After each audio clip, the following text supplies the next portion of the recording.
February 24th, 2025. This meeting may also be viewed on cable channel 20 in Grover Beach and is available online streaming on www.slow-span.org. Members of the public may provide public comment during this meeting by attending the meeting or calling 805-321-6639. The phone line is now open. I also want to let everybody know that the power did go out for a second. We're on a generator, so when the generator goes off and the power comes back on, we might have to do a small recess, even if we're in the middle of an item, just to get the recording back on. So, all right, now on to our flag salute. Tonight, our flag salute will be presented by Eva Power, if you want to come join us. Eva is 8 years old and in the 3rd grade at Fairgrove Elementary School. At school, Eva loves her teacher, music, recess, and the principal. What Eva likes the most about living in Grover Beach is being close to the beach and the parks and living close to her friends. Eva looks forward to taking science in high school and would like to be a lawyer after college. You can look to your gentleman behind you. That's our lawyer. One day. Eva's interests are swimming and doing jujitsu, and she also loves to read. I also really like to read. Tonight, Eva is accompanied by her mother, Elaine Power, and many other family as well. So, all right, Eva, on to you. Let's all stand for the flag salute.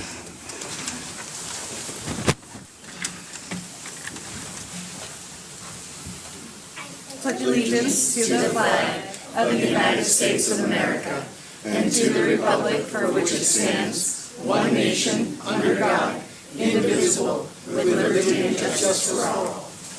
All right, and then if you can join us right at the front here, we're going to come around and take a picture with you. You said you like swimming? I'm a swim coach. So fun. Can we scooch like 3 steps that way? There you go. Perfect. All right, I'm going to give that to you. You can hold on to that. All right.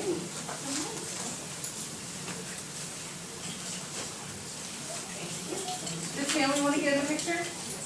Want to get in a picture? Yeah. With a cool t-shirt like that? Whatever you want. Yeah, that's not you.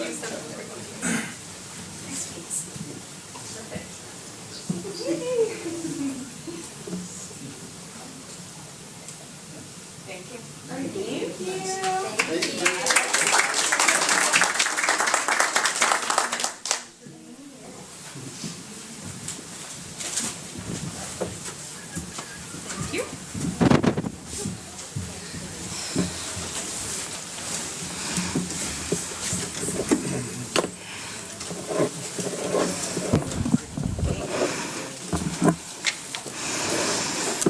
All right, now we will move on to the roll call. City Clerk Sims, please. Councilmember McCory Driscoll. Here. Councilmember Tuggle. Here. Councilmember Wyrick. Here. Mayor Pro Tem Robert. Here. Mayor D. Here. And are the microphones loud enough? I'm Testing. No, I don't. are they on at all? I think They're on? Okay. They're not very loud. They're a little bit quiet. Okay, there we go. Thank you. Thank you so much. I appreciate that. All right, now on to closed session announcements by City Attorney Lamelli. Thank you, Mayor Council. There are no reportable actions taken during closed session. Thank you. Now for the agenda review. Council members, do any of you have any questions or changes that you would like to make for the agenda? If not, can I have a motion? I'll make a motion to accept the agenda. In a second? I'll second it. All in favor say aye. Aye. We have consensus. Or any opposed? No, we have consensus. We do not have any items for the ceremonial calendar, so we will go on to our presentation. And tonight we have the Police Department 2024 Annual Report by Police Chief Monroe.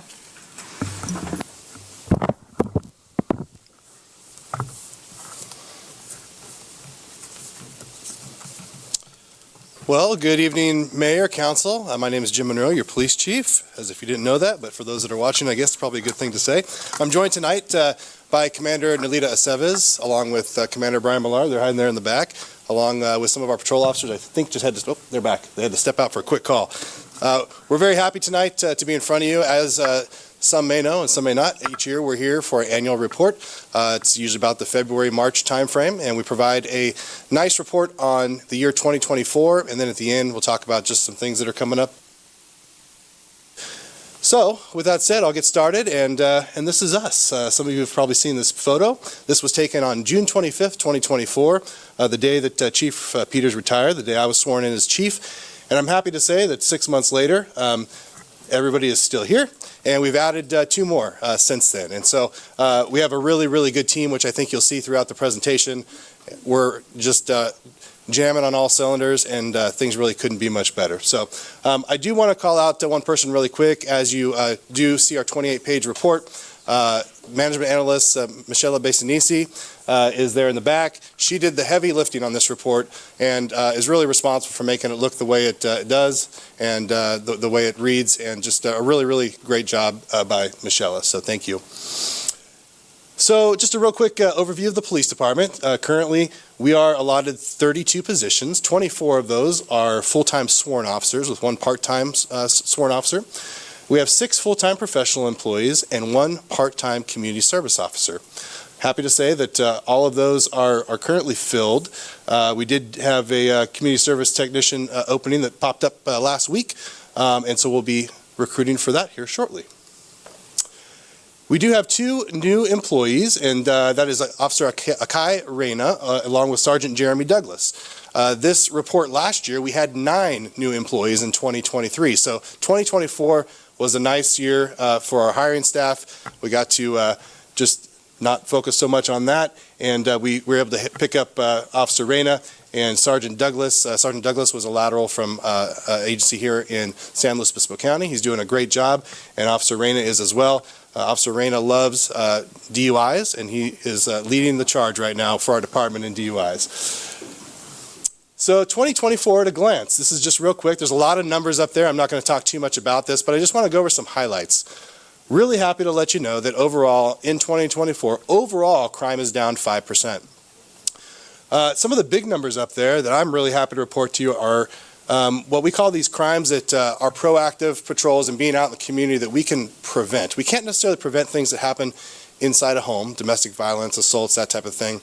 But what we can prevent a lot of times are property crimes, those property crimes that are out in the community when you're sleeping, thefts from vehicles, window smashes, business burglaries.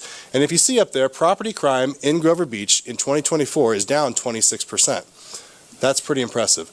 Burglary by itself is down 43%. There's not a lot of communities that are seeing that in this area. Theft, down 14%. So property crime, we're doing really, really well. Now, you'll notice that some red arrows down there, and traffic accidents do happen to be up. There's no rhyme or reason. They're not all on Grand Avenue, and they're spread out all over the city. We have addressed that. We've seen some really good results by assigning a traffic officer because we have the staffing to do so, and we have a traffic officer that's working during the week and the weekend to address these issues. As you can see, citations are up and arrests are up, and we attribute that to having the staffing to be out there, to be proactive, work traffic violations, and I'll talk more about some progress we're making on the traffic side of things here in just a few minutes, and I think you'll be very happy. So I want to talk really quick about our record staff. We call these administrative highlights. This is Luis and Tracy. They work up in the front office. The power is going to go out right in the middle of the presentation, I'm sure. All righty. Yeah. Yeah, it'll take that. But, Okay, keep going. Yeah. yeah, absolutely. Luis and Tracy work really hard. They're the first people you see as you come into the police department. They always have smiles on their faces, and not everybody is happy to see us all the time in the police department. But Luis and Tracy do a really good job. As you can see, they processed 1,620 reports. Every public records request that comes in through the police department goes through Luis and Tracy. They take care of all discovery for the DA's office. So that's every case that we file with the district attorney's office. Every piece of evidence goes through Luis and Tracy. So they stay extremely, extremely busy, and they are a dynamic duo. They work really, really well up in our records section. I want to talk really quick about the Grover Beach Way. This is something new this year in 2024, 2025. We would talk as a group internally, and we talk about all the great things that are happening, the good customer service that our officers and our staff are providing, And it was kind of like, that's the Grover Beach Way. That's what we want to happen in the city. And so that's kind of what we coined it. And it's called the Grover Beach Way. It's taking things to the next level. And down below, I got a chance to speak with all 32 of our employees during my first few weeks as chief. And this is kind of what we came up with. We said, what makes Grover Beach PD unique? Why are we special? Why have we been able to retain all of our employees for the last 3.5 years? And this is what the team came up with. So without going through every single one of them, we're very proud of what the Grover Beach Way is. It's become a common thing around briefings, around the department. And, a lot of times we'll be telling officers, hey, thank you so much for providing that service. That's the Grover Beach Way. So just wanted to let you know about that. It's done really well so far. As you've seen, we have a new patrol fleet out and about.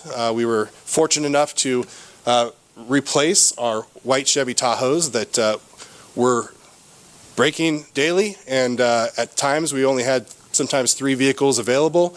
We now have a very nice fleet that we've changed obviously to black and white, you've seen. I would say that this is probably the safest patrol fleet I know on the Central Coast and likely in the state. Nice thing with this vehicle is the front windshield is armored. It's bulletproof. The side doors, same thing, armored and bulletproof. When I was coming up as a young officer, I did not have that. It makes me, and I know it makes them, feel a lot safer with that investment. In fact, Officer Reyna, as most of you probably saw the video, was hit the other night by a DUI driver. That front wraparound bumper sustained most of the damage, and the vehicle is not going to obviously cost as much to fix as it probably should have had that safety feature not been on there. So we are very happy to have these vehicles. We've made great progress in our fleet, in our equipment, and we continue to do so. And this is part of the Grover Beach Way, leading the way and making sure that our staff members are safe out there. I want to talk real quickly about our wellness program. This is another reason that I believe we are able to keep our employees. They're very happy, they're well taken care of, they have great equipment, and the city and the department also care about them. We've spent quite a bit of time and quite a bit of grant money working on our wellness program. If you rewind the clock about 1.5 years ago, 2 years ago, there really wasn't such thing as a wellness program. We have probably, like I said, one of the leading wellness programs now on the Central Coast, and we're fortunate to partner with UC San Diego. We're one of few agencies that have a current grant that we're working on with them, and we keep building the wellness program. We started with kind of the physical side, and I'll talk about that here in a moment. Now we're working towards the mental health side of things as well, and really having just a 360 wellness program that will help our officers because of the things that they deal with daily, the things they see daily, and just the common stresses that come along with this profession. We were lucky enough to have a storage space for all of our indoor storage along with other departments in the city, and we carved out a small space in that facility, and this is our wellness facility that was purchased and paid for by grant money. We were fortunate enough to get a $20,000 grant from the state of California along with some of our COPS money grant, and we now have a location off-site that our officers have taken great use of, have the ability to go, release stress, keep themselves in shape, and this is our wellness center. It is extremely unique. There is nothing like it on the Central Coast, and like I said, I firmly believe that when it comes to retention, these types of programs, especially for wellness, help keep our folks here, help keep them happy, help keep them healthy. We provide some healthy food options, and then we also have really unique and employee paid, so our employees pay this fee, no cost to the city, but we have a chiropractor that comes in once a month, and it's not your typical chiropractor. They work on problem spots when you're wearing belts and vests. After several years, it hurts, and so she helps take care of us. So just a little bit about our wellness program. We continue to build on it. It's been very successful, and I do believe that it's part of the reason why we are able to keep our employees happy and retain them. So community engagement. As you all know, we've done a presentation in front of you regarding community engagement, so I won't spend a ton of time, but it's extremely important to us. It's extremely important to the commanders back there. They absolutely love it. They dig it. We were just out on a bike ride yesterday for ice cream. We're hoping that the mayor will and any council member will join us down the road. We have several of those scheduled this year. But some highlights of this last year was our Drone Pilot Academy, which you see a picture up there. We had 25 local youth come and join us. We taught them how to fly drones. We taught them how to fix drones, and just we had a great time. And we intend to do that again this year. We've secured the funding to not just have a Drone Pilot Academy, but also expand it. We have some other fun things planned that aren't up here. We have a basketball tournament we're looking into, a youth basketball tournament that the police department's going to sponsor. And I'll let the cat out of the bag a little bit here. We have secured some funding from a private donor that will fund a drone light show to be incorporated with one of our community events this year as well. To my knowledge, I have not seen a drone light show on the Central Coast, so hopefully nobody beats us to it. But it'll be very unique to the city of Grover Beach, and the police department's looking forward to spearheading that. So we're going to continue with our community engagements effort. Thanks to the city and, of course, private donors, we are well funded to continue that. Heavy focus on our youth, along with all members of our community, and we're exploring other options currently right now to reach out to our senior population as well. I will just say one more time that we are hosting the Community or Citizens Police Academy that's coming up here in a few weeks. We do have a few spots that are still open, so if anybody's watching or listening and is interested in kind of getting a behind-the-scenes look of what happens in a police department, how we operate, how we run, please contact myself or the commanders, and we'll see if we can sneak you in there. So on the horizon, we got a lot of good things coming here in 2025, and you'll notice the top one there, addition of a motorcycle officer, traffic enforcement. We were able to use some grant money and purchase a brand new motorcycle. That motorcycle arrives tomorrow, which is a great news. The officer that's going to be riding that is currently out of town and is at training. It's a 2-week training course. And so we anticipate, if all goes well, it's a very intense and hard training course, but if all goes well there, we should see an officer on a motorcycle in Grover Beach enforcing traffic violations mid to late March. Really excited about that. It's been several years. We're the only agency on the Central Coast this time that does not have a motor officer program, and we do hope to, in the future, expand that to 2 officers if we can find the grants to purchase the equipment. So really excited about that. We have some expanded community events, which I just touched on. We're right in the middle of some technology upgrades that we're really excited about as well. Every camera along Grand Avenue is getting replaced, but not only getting replaced, we're going to be able to reuse those cameras and add locations around the city to further secure our city. And that's thanks to our federal grant for $543,000 that allowed us to do a lot of that camera work. So that's currently in progress. We'll talk about some increased staffing needs here in the future. We definitely have increased training needs. As I mentioned, last year we hired 9 new folks. This year, 2 new folks. Those folks need to be trained. We have to meet post minimums. And then on top of that, we like to highly train those folks and send them to classes to further develop them, keep them around, and make them an asset to our department. So it's no secret that travel expenses have increased, training expenses have increased, and so we do have those increased training needs in the future. And then the last one I'll touch on, I'll spend a little bit of time on just because I think it's important. So we're a 21st century police department. We have everything we need to be successful. I use this analogy, and a few of you have heard it already, but when you look at the police department being a recipe, kind of like if you make brownies, you got all the ingredients to the recipe. We have all those ingredients, thanks to you, city manager, thanks to the community. We're missing one key ingredient, and that is a 21st century police facility. This is our police department, as you know. It serves us well, and it has served us well for the last 40-some years. We have gotten to the point where we've outgrown the police department, and there's a lot of other needs. This is from the 2023 Facility Needs Assessment, so this was a few years ago. These are the issues or the deficiencies that the needs assessment identified at that time. I can tell you that we're definitely feeling that the building is over 40 years old. We haven't had an air conditioner for about the last month. We recently had complete plumbing. All the concrete was tore up for several weeks. The pipes are failing. Definitely ADA issues. We have no elevator. We have downstairs. We have people working in the basement. And then lack of a soft interview room. I'll talk about that here in a second. And then, of course, lack of secure parking for our staff. But not only that, but as you can see in the kind of the background picture there, we have no room for expansion at all. There's no room at all. Every parking spot in the back lot, which is secure, is taken.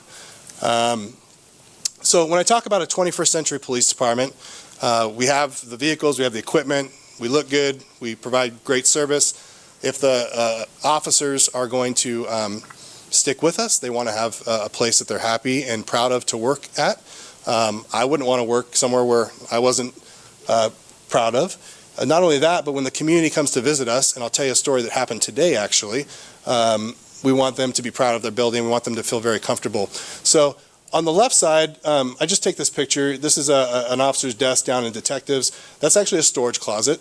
It's got a sliding door, but that's where his current office is. We just are out of space. In the middle, that is one of our restrooms with beautiful mustard-colored walls. But one of the downsides there is the partitions are rusted out. They're falling off the wall, and we're just in need of some repair, rehab. And then lastly, on the right side, that's our interview room. It works for interviewing folks. However, today we our officers got a call, and we spoke with a young female juvenile that was there for a certain crime that was being reported. And that's where we had to interview a young female juvenile. Not real comfortable, not real soft, not real inviting. 21st century police departments have interview rooms and places where families can feel comfortable, juveniles can feel comfortable, and in fact, Officer Martinez was the officer that interviewed that person there today, and it's just not putting our best foot forward. So those are the current deficiencies that we see, along with, like I said, the big one for me is making sure we have a place that the community is proud of, that our officers are proud of, and that we can do our jobs. We're getting towards the end of the useful life of this current building, and I'm happy to provide a tour to anybody, including the public, that would like to take a look. So with that, to summarize, we are in a really, really good spot. For those that don't remember, and maybe the community members, Grover Beach PD years ago was a place where folks would come. They would stay for a year or two, and they would move on. They'd move on to agencies that had better equipment, that were paid better, that had better opportunities. We are on par, and if not exceeding, those other agencies. To not have somebody leave in 3.5 years to go to another agency to do the same job is huge. I'm hoping that I can come back here in 3.5 years and say that nobody has left. I know that's going to end eventually, but it's because we provide our officers and our staff the things they need to be successful.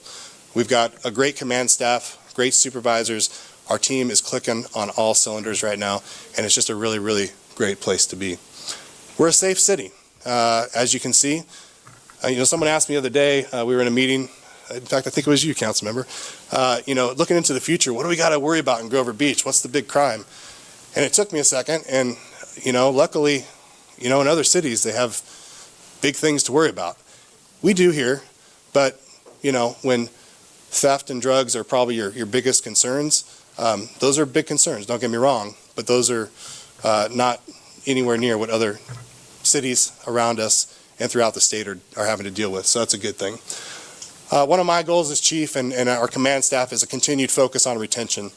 If we can keep the great staff that we have and keep doing what we're doing and keep providing opportunities, that's going to be not only great for the police department, but it's also great for the city.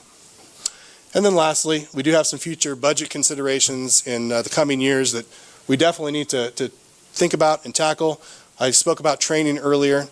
Technology is very expensive. If you told me I had $1 million right now, I could spend it just like that on awesome, great, cool technology. And then, of course, facilities I just talked about.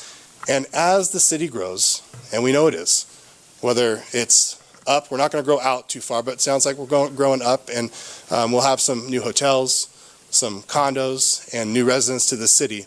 Those create calls for service. We've seen that in this city. We've seen it in cities right next door to us. And with that, we will definitely probably need to plan for that growth. So that's what we're looking like for 2024 and looking into the future to 2025. In closing, once again, I just want to say thank you to the council. Grover Beach PD is different today than it was 5 years ago, than it was 10 years ago. It's because of the investments that you and the community have made into us. And we've tried every day to provide excellent service that you're proud of. And every now and then, we may miss the mark.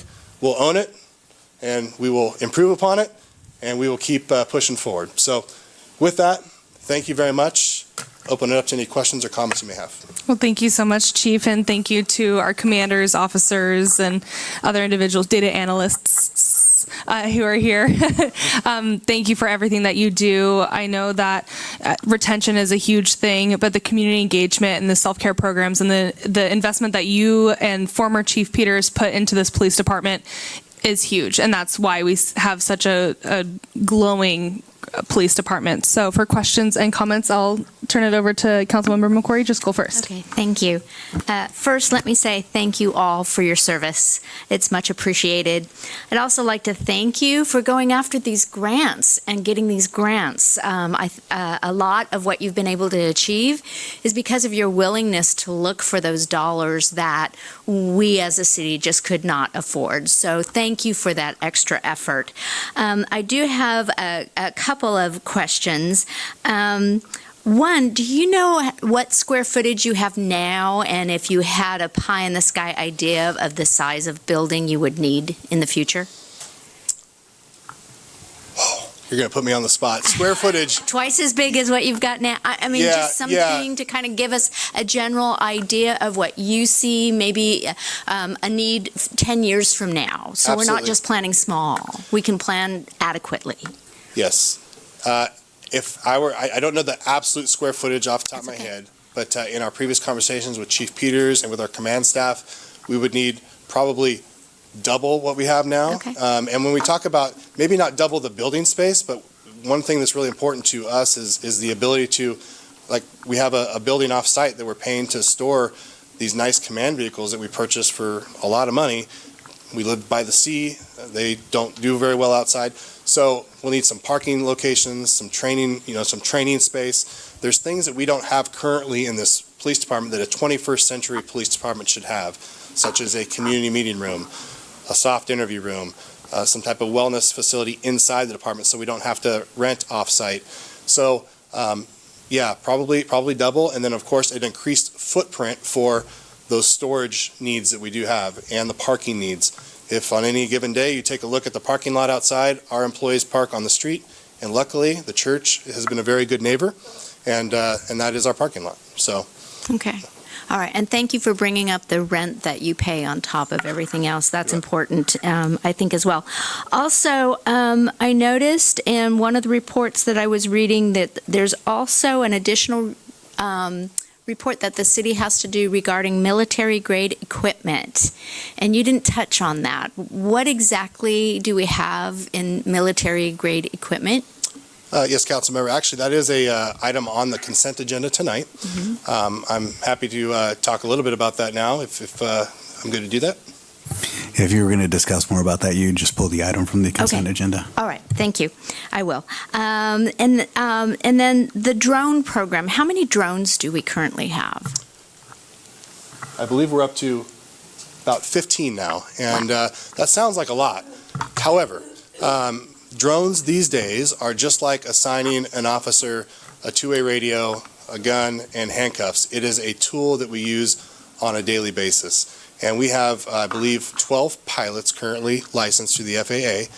And on any given call, anytime we have a residential burglary or an unsecured building where a door may be open, instead of sending an officer first to expose them to potential danger, every single time when a drone's available, we're sending a drone in that door to clear that building. Way safer. And so we are the largest and most advanced drone team still on the Central Coast. I can confidently say that. And we have highly trained pilots and, of course, really nice equipment that we take good care of. All right, thank you. That's all that I have. Councilmember Wyrick? Sure. Thank you, Chief. And of course, obviously, thanks to your commanders and officers and analysts for everything that you do. And always good seeing crime numbers go down. One of the parts that on one of the slides that showed fraud went down a little bit too. Is that because of the situation that occurred last year where there was just kind of, people just kind of came through the area? That's attributed to the folks that were here and doing some fraud at the ATM machines locally. You also see that there are some offenses up there, assaults being one of them, along with some sexual offenses. And those are specific to certain crimes, such as domestic violence. It's really hard to control sometimes. And then those sexual offenses, unfortunately, when those come up, it starts as one case and then sometimes expands out. And so that's the explanation for those increased numbers. So there is no major rise in those, but just real specific incidents this last year. Thank you. That was the only question I had to. The rest of your presentation and report made sense to me, so thank you very much, Guns. Councilmember Tuggle? Echoing the gratitude for what everybody does, and being respectful of time, quickly, your community engagement's amazing, the mental health is amazing, the use of grants is amazing. I echo all of their appreciations. I have two other follow-up questions about facilities. Do you have any idea what we're currently spending to make that facility, to put Band-Aids on the current facility? Like you mentioned the plumbing, and so do you have any sense of what we're doing every month or annually to keep I it? don't have that number. Our Public Works Director would. They take the lead on that. Like I said, I know the air conditioner is currently out. It's my understanding it's going to have to be completely replaced. I'm not sure if that's going to be possible in this budget year or not. And then, of course, the piping and everything. There's been some significant work that's happened over the last about the last year or so. Okay. And then you mentioned training. Do you do training on site, or do you have to go elsewhere to do that, or? Yeah, really good question. A lot of our training is done off-site. We are trying to change that with our increased staffing and the experience that we have on. Our staff is very young, but we do definitely have some trainers that are in-house. A lot of times we do have to go to outside agencies just because we don't have the expertise in-house. We do go off-site to do our range qualifications, to do our driving qualifications, that type of thing. We just don't have the facilities here locally. But we do definitely go outside. We are traveling quite a bit because that training is not available, unfortunately, here in San Luis Obispo on the Central Coast. Okay. Thank you. Mayor Pro Tem? Mayor, thank you so much for the report. Excellent information, and thank you for doing such a great job on the report. It's such a positive and upbeat report, except for, of course, the tornado there at the end. But I didn't see the deficiencies in the report, which would have been nice to see that instead of right here. Because, our public needs to know how trying to think of the right word, but how outdated our building is. And we have lots of plans and lots of ideas on what to do. We just, money is restricted to build it, and the longer we wait, the more it's going to cost, unfortunately. So that needs to get done. So we'll hopefully have that on the agenda. I think it was last year or the year before we went over all those plans. It was fall of 2023. 23, yeah. 23, we have lots of plans on what to do with this property, other properties, and so hopefully the public can get behind that, and we can move forward with it soon. Also, I wanted to ask, how many police officers are on duty at one time? So at any given time, there could be 2 police officers. That's our absolute minimum. Up to 4 or 5. It just depends on the day. We try not to go down to 2 because it's really not safe. Luckily, we have great relationships with our neighbors at Pismo Beach, Arroyo Grande, and of course the Sheriff's Office. We all support each other. We're all small. So when a big call hits, we all have to respond and support each other. But our staffing we are full staff currently. We do have one person that's in the current police academy, and so once we have him on board, we'll have people, full staff in patrol. But typically right now we're running 3 to 4 per shift, which is better than what it's been in the past few years. Yeah, that's good. And they work 12-hour shifts. They work 12-hour shifts, yeah. And my goal as the chief is to get to a point with staffing that we never have 2 police officers on the street by themselves. The problem is, Singles, yeah. the problem is that if we get an arrest and there's only 2 officers on duty, one goes to county jail, and there are times that there is 1 police officer here in the city of Grover Beach. Not safe for the community, not safe for that 1 officer that's here by themselves. And they're making 47, almost 50 calls per day, per shift. Per shift or per day, excuse me? Yeah, per day. We run about 45 to 50 calls per day. Yeah, that's a lot of calls. For a small city it is. But, and thank you for keeping our crime rate down. And I imagine some of that traffic, which you didn't really get into a lot of detail about, is because of the construction, what's going on with the accidents with traffic. It's up kind of high. Actually, it's not. We looked, and Shella does our crime stats and our accident stats, and there is There really aren't many accidents on Grand Avenue itself, and there's no correlation to the traffic over the last few months. It looks almost kind of, we call it a shotgun pattern when you look at where those accidents are. But we have identified the top locations. We do that every single month, and we direct our traffic enforcement to those locations. So, but to answer your question, no correlation that we can see with the construction. Yeah, it surprised us as well. We That's thought good to hear. we would definitely see that increase there, but it really has not been. That's great. I'm excited about the police motorcycle position coming up. We are too. And when was the second one possible? Well, we just applied for a grant this week, actually, for another, hopefully, another motorcycle. We shall see. So fingers crossed. We should know towards the end of the fiscal year, and hopefully come July 1, if we're approved, we'll be able to grab that other motorcycle. That'll really help keep those stats down. Very good. So. Thank you so much. And I imagine the retention is a large part to do with the boss. It's a team effort. Like I said, commanders are awesome. Commander, you, Chief Peters. Yeah, we've really, they've helped just really build an awesome culture inside our building. That's awesome. Thank you. Thank you very much. Thank you so much for your time, and thank you all for being here. We really appreciate it. So thank you. Mayor. Good.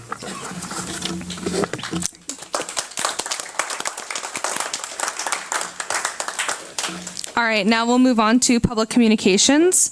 Our meetings are designed to proceed in an organized and efficient manner to effectively conduct city business.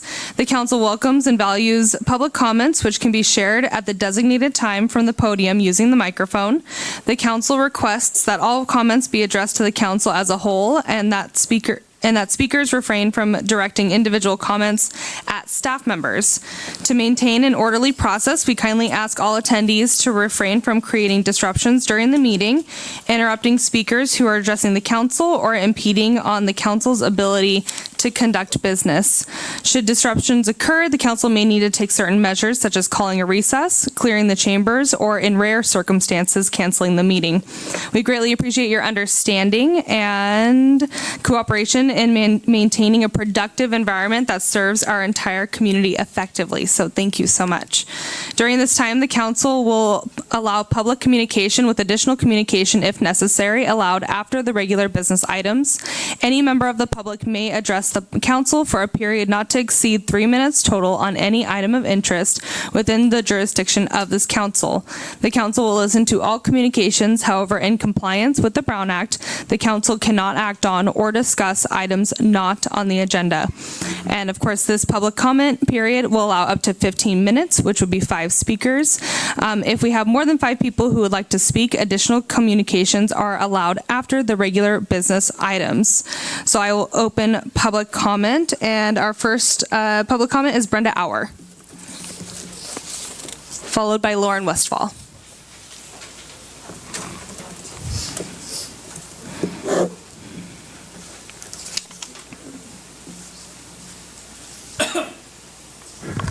Good evening, council and community. I want to say first, I really think that there's a small group here, and anyone that wants to speak during public comment should be able to, because I'm old. I want to go home. I'm pleased to say that the community has been working overtime to help the city save money. I personally have found a way to save approximately $750,000 a year. Yes, I come to you with a solution. The community has worked hard to get the city to see the Central Coast Blue was flushing our money down the drain. I'm still trying to get the real numbers from the city, as the records are very confusing. I was under the impression that we spent around $3 million on Central Coast Blue. Now I find it's a lot more, maybe double? I'm not sure, more to come. No wonder the city has financial concerns. I ask you, stop right now. Stop spending money we do not have. Money we've planned for we don't have. Money in the budget that might not ever show up. The overspending before the money is here is a big problem. Let's look at marijuana over projections, and including the Ocean Cable money, which may never appear. Let's get those numbers right.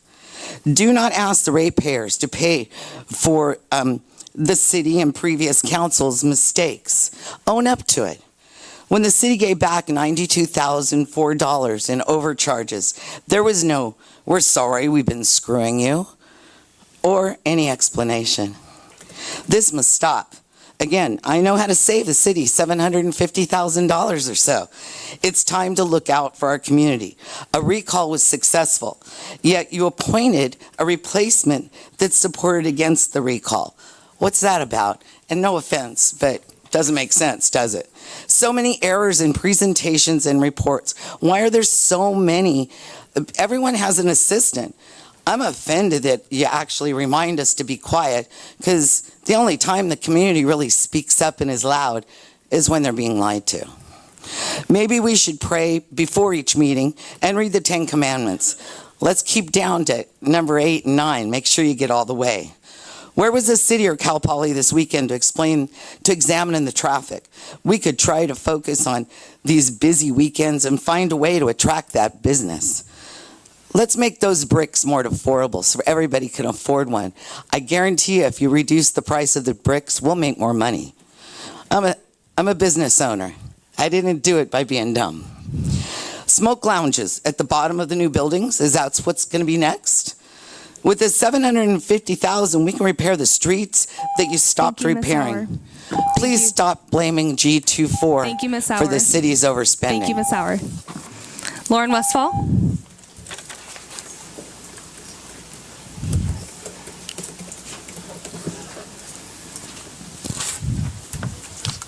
Good evening, Mayor and council members. I'm Lauren Westfall. Somehow, some way, I'm echoing back off of Brenda's and didn't even know it. First off, as the budget cuts, as she mentioned, you can use all that money and probably build the officers a new building on Grand Avenue that all these developers are buying. I worked in the closet for 10 years. It wasn't nice. Since the passage of Prop 14 and Prop 13, the city has been finding alternative ways to generate revenue. The city passed 2 tax initiatives to generate the revenue. I found a staff report dated as far back as 2015 stating a delay in installing automated meters, delay in water and sewer infrastructure, all because of budget concerns. Now every staff report since November 8, 24, claims the delays are all due to the passing of G24. I believe the city really wants to say it's because of Grover H2O. Grover H2O at the start only had consisted of only 50 actual involved citizens, not 66% of the city's registered voters that voted for the passage of G24. The city continues to feel the animosity among the community by placing the blame for their mismanagement, error, oversights, incompetency on, and blaming, G24. For years, the city billed its customers incorrectly when there was a rate increase. Because of this, the city was forced to credit the customers $92,000. Because of their failure to be transparent and communicate the truth of the projects, has caused the citizens to become watchdogs. The bottom line is the city has been delaying things for years, and now they are selling you and people that are watching, people that are in this room, that it's all because of G24, which really you guys want to say Grover H2O.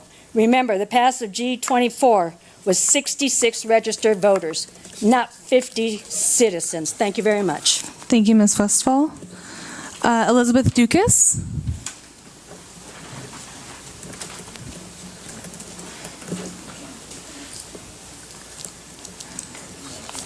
Good evening. After listening to the repeated request over these last city council meetings for some sort of an investigation into the conduct and actions of our city manager and staff, especially the conduct of this body when a former council person was allowed to actually sit at this dais and speak when he had been clearly and legally required to step down, and the legal ramifications thereof for not abiding by elections laws.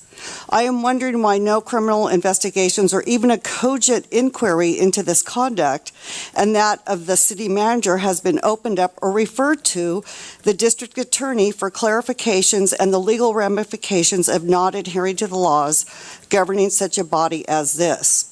I have filed criminal complaint after criminal complaint into the goings-on at City Hall and the legal authority required for such egregious actions, and have not had one city employee contact me to start an investigation into this questionable conduct, no interview process to collect evidence, not any response from any agency responsible for such charges, but did in fact get criminal noise charges against myself for a chirping camera installed to protect myself against a neighbor I had complained of for years from an illegal use that exists to this day because of a lack of proper oversight from this city manager, and for which is still an outstanding allowed illegal use today. As of late, we can see our city manager acts with blatant disregard to the wishes of the citizens and against proscribed law, reckless disregard, especially with these 5 to 6 story luxury apartments with zero setbacks going up now. And from what I hear, there are plenty more buildings like this to be going up. But Morro Bay can keep their oceanfront buildings at 17 to 25 feet max. What is wrong here at City Hall, especially with the total decimation of our coastal pines and other irreplaceable trees that have fallen recently because of unchecked growth?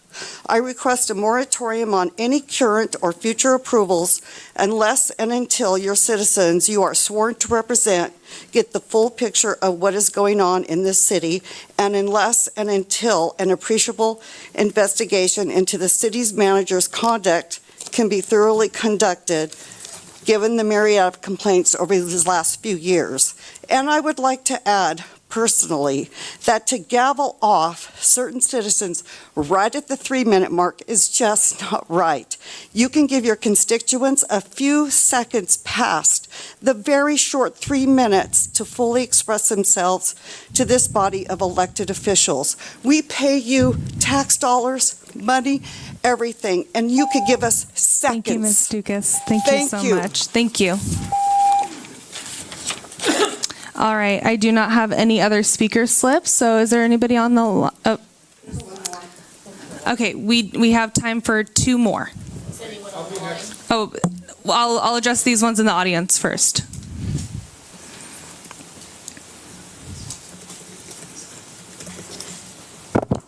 Good evening. Ron Arnoldson here. I woke up to a little pleasant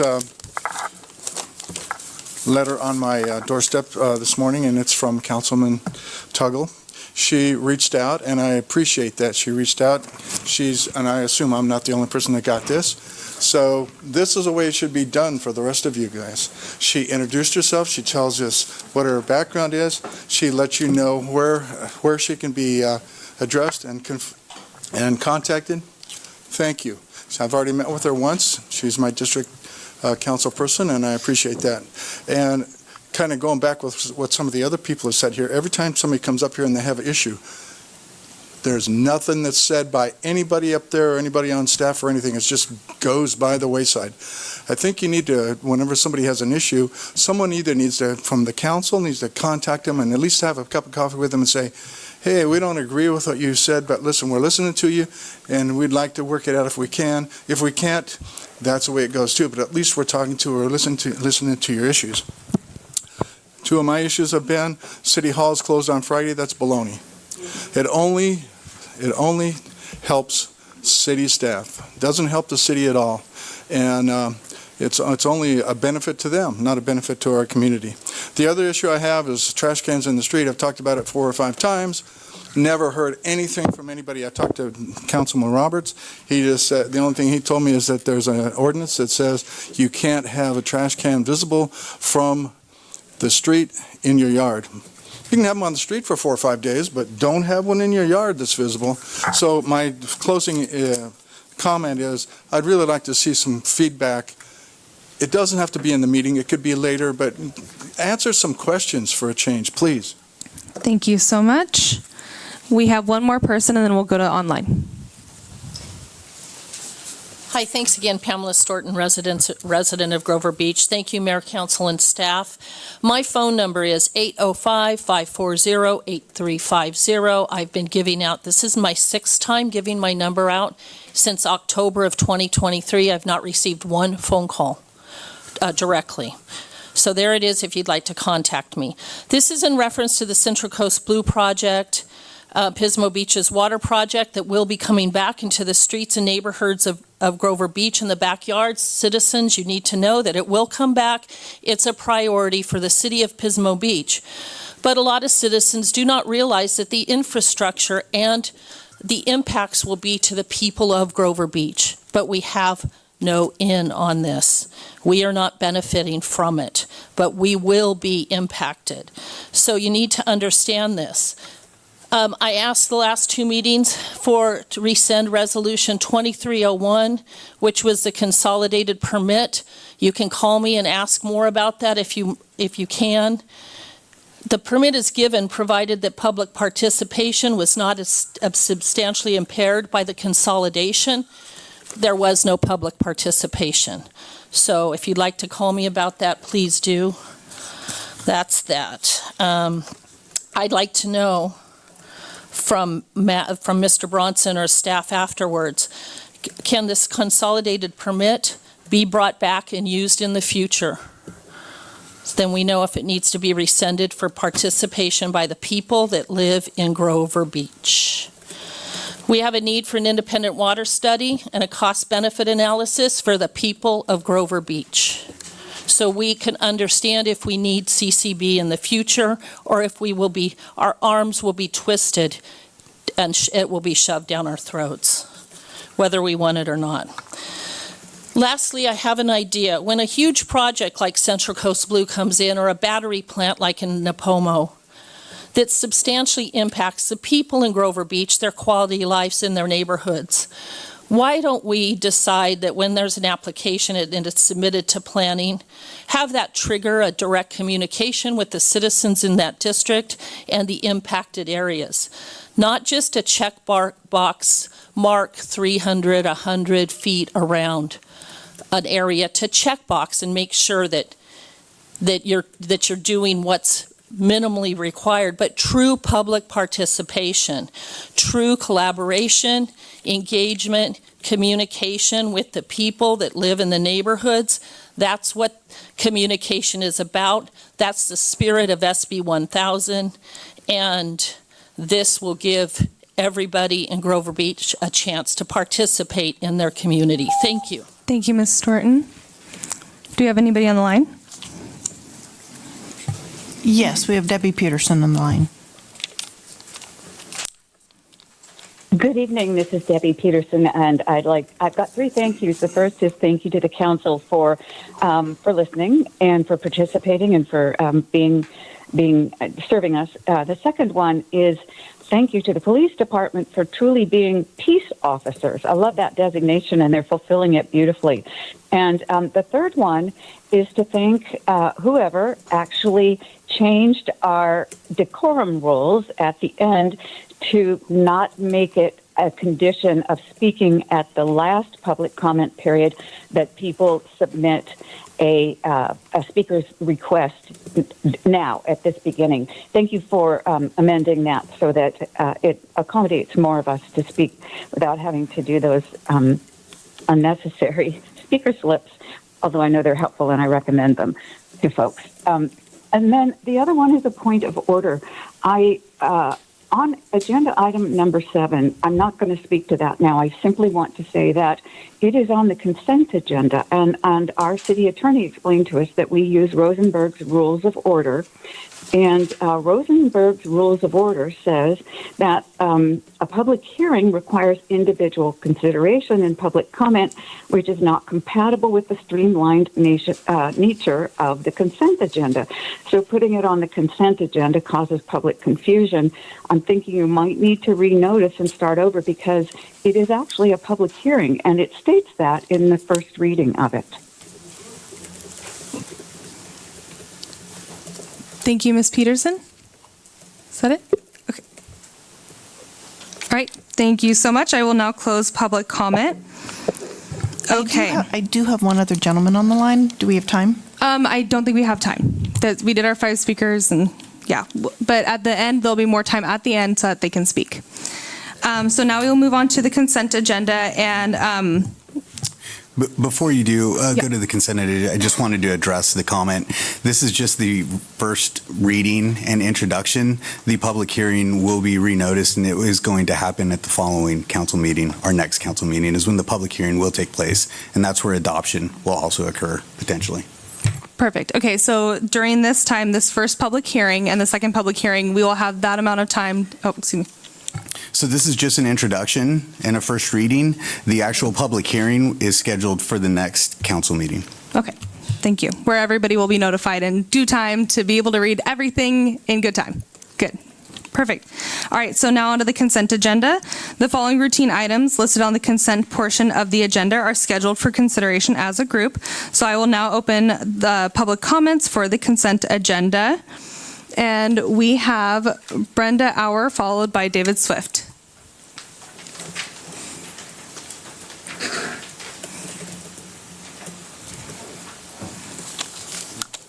There's several items on the consent agenda.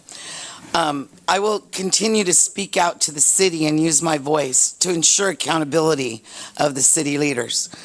I'm going to speak out on issues that affect me and others. On number 2, increasing, I can tell you how to increase income from different sources, possibly $750,000 a year without taking away from the city manager, who's almost doubled his salary in the last 8 years. I wish my income had doubled. COVID, if you're just waking up, has ruined the economy. Yet our city has increased salaries and brought on new hires. This is a little backwards. Item number 3, K14, I'm still not clear. If we're not working on any streets right now, why are we paying out over $19,000 a month in payroll? And what is that for? Who's actually paying for the mistakes that are done on the streets? Is that the contractors or K14? Number 6, how much are we paying outside consultants approximately a year? Why do we have so many? Some of these jobs should be done by our current employees. If these positions cannot incorporate these tasks, maybe we should consider our employment. Number 7, why no discussion? Why can't we look at it? I mean, I'd like to see it, and then you put it back next meeting, or you're supposed to accept it after. Why can't we look at it now? Height limits and setbacks should be discussed. The plan has taken away residents' ability to obtain their ocean views, and this needs to be changed. Why so many errors? Why was this not done properly in the first place? We have seen numerous errors and misinformation in many documents, presentations, and agendas, etc. Why so many mistakes? I want to ask that these questions that I'm asking get answered in public. The questions from the general comment. I've heard many times the city manager will get back to you, or somebody will send you an email. There's people watching on TV that want to know the answers too. You know, it's kind of like leave them on a cliffhanger.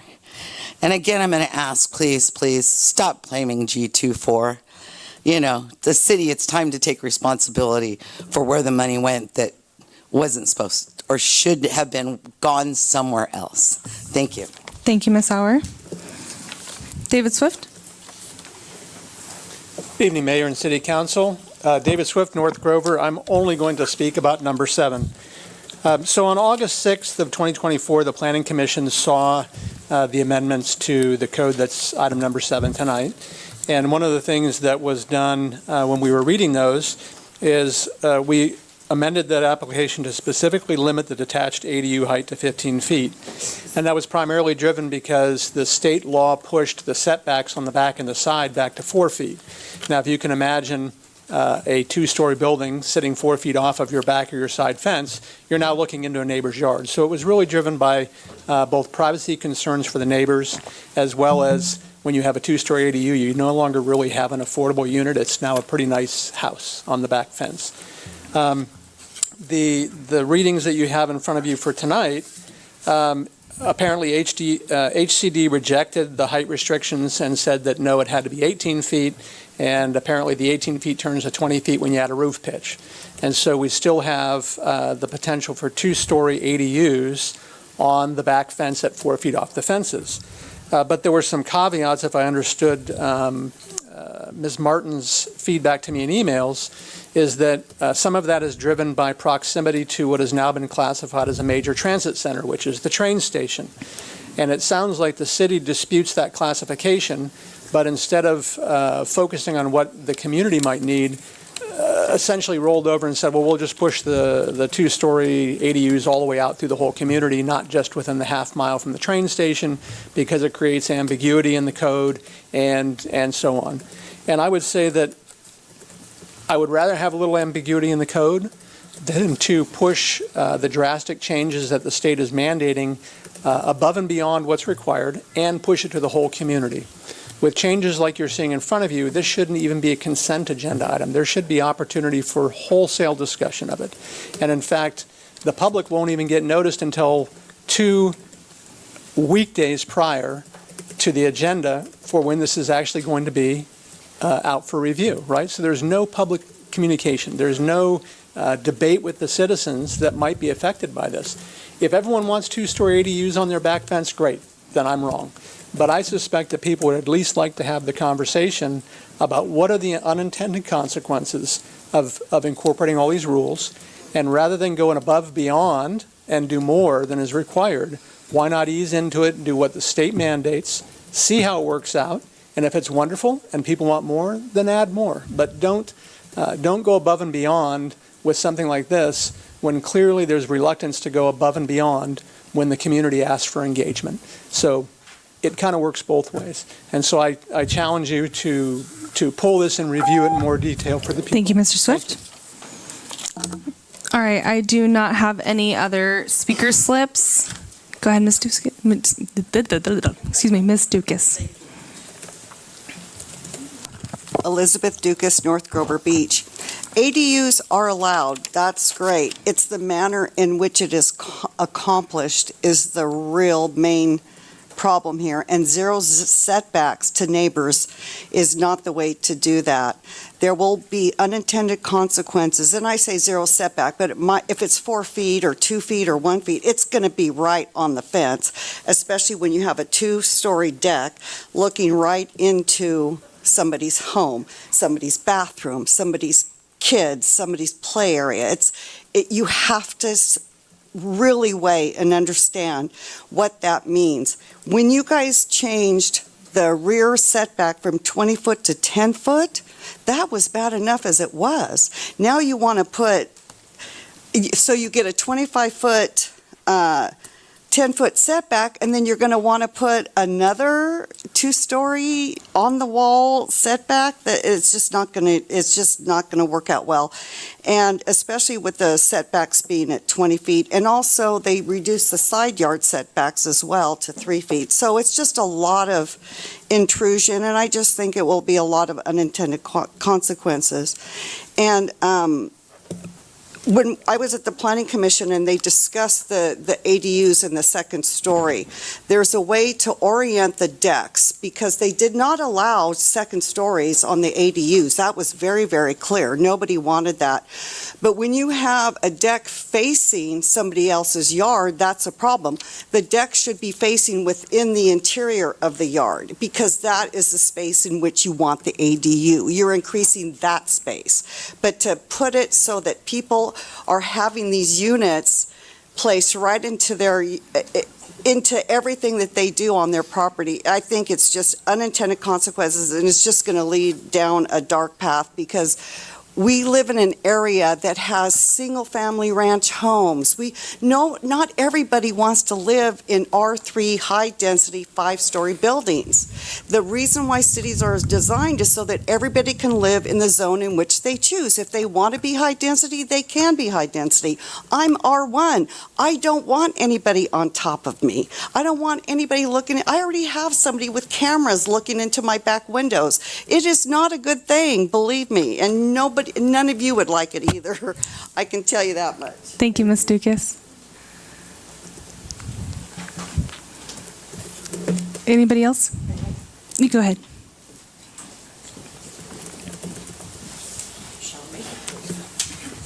Hi, guys. Marcia Thornton, Grover Beach. I also have a little bit of a gripe about number 7. I feel like when you say an introduction and a first reading, it should be read. People should know what this is and not just get an ordinance number. Then, 2 weeks later, yes, you have a public hearing, but you vote on it the same night.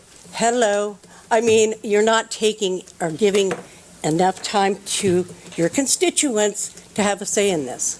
And that's what needs to be done. That's why there's a whole slew of folks out there that are just fed up with government, period, because nobody listens. And you guys can break that habit and do something different about it and actually give people time to come and comment on these.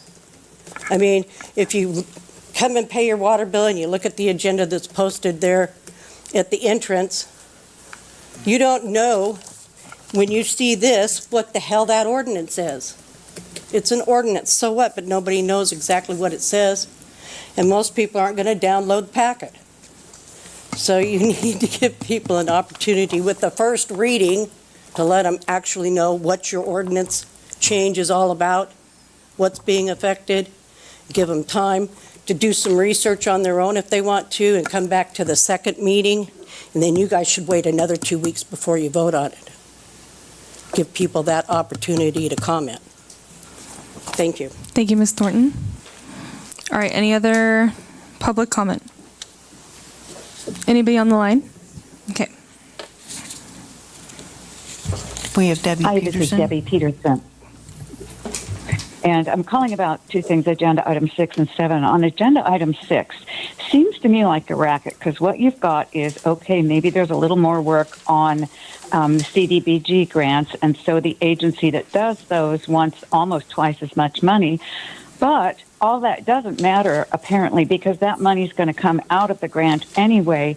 And anyway, these people sit on the board that determines these things. So what you've got is a board making up the rules, people sitting on the board making hundreds of thousands of dollars to help agencies apply to that board. But never mind, because it all comes out of the grant anyway. That, I believe, is the definition of a racket. So I'm concerned about that doubling of money there, and even if it's not coming directly out of our pockets.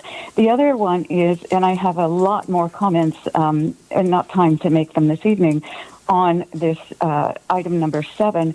And what troubles me with that is that it states the Planning Commission's role in recommending the ordinance was fulfilled prior to initial adoption, and this amendment reflects necessary adjustments to assure compliance. However, the Planning Commission, I know, worked long and hard on all of this, had public hearings, and to just dismiss them and say, okay, we're going to make these changes now, we don't need them anymore anyway, I don't think that's fair to the Commission, and I don't think it's fair to the community. So I would also recommend that the Planning Commission be provided with an opportunity to weigh in on some of this. That's what they're there for. Thank you. Thank you, Ms. Peterson.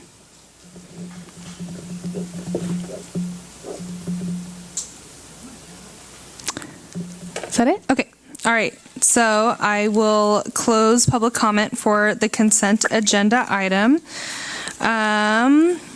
Okay. So I will start with our council members. Do we have any questions before I do my questions? I know. I think we. Oh, hello. Goodbye. Okay. Okay. Perfect. All right. So do we have any questions before I address any public questions? I'm just going to pull item number 7. Okay. Thank you.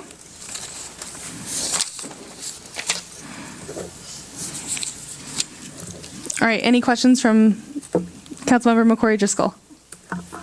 No, but I'm not sure what was just said. He's going to pull item 7. Okay. Thank you. Okay. I'm good. Okay. All right. Councilmember Tuggle? Yes. Real quick point of clarification on the pass-through dollars for administration of the CDBG grant. Is that line item allocated to administration, or could it be that quantity be moved to another part of grant spending? Thanks. Good evening, Janet Reese. It is allocated just for general administration duties. Okay, thank you. And I did have some questions on number 7, but if we're going to vote to pull it, then I will. All right. Mayor Pro Tem, any questions? Okay. Alrighty, so let's see. I had a quick question just about item number 3. Even though we don't have any K-14 projects happening, why is there a payroll cost?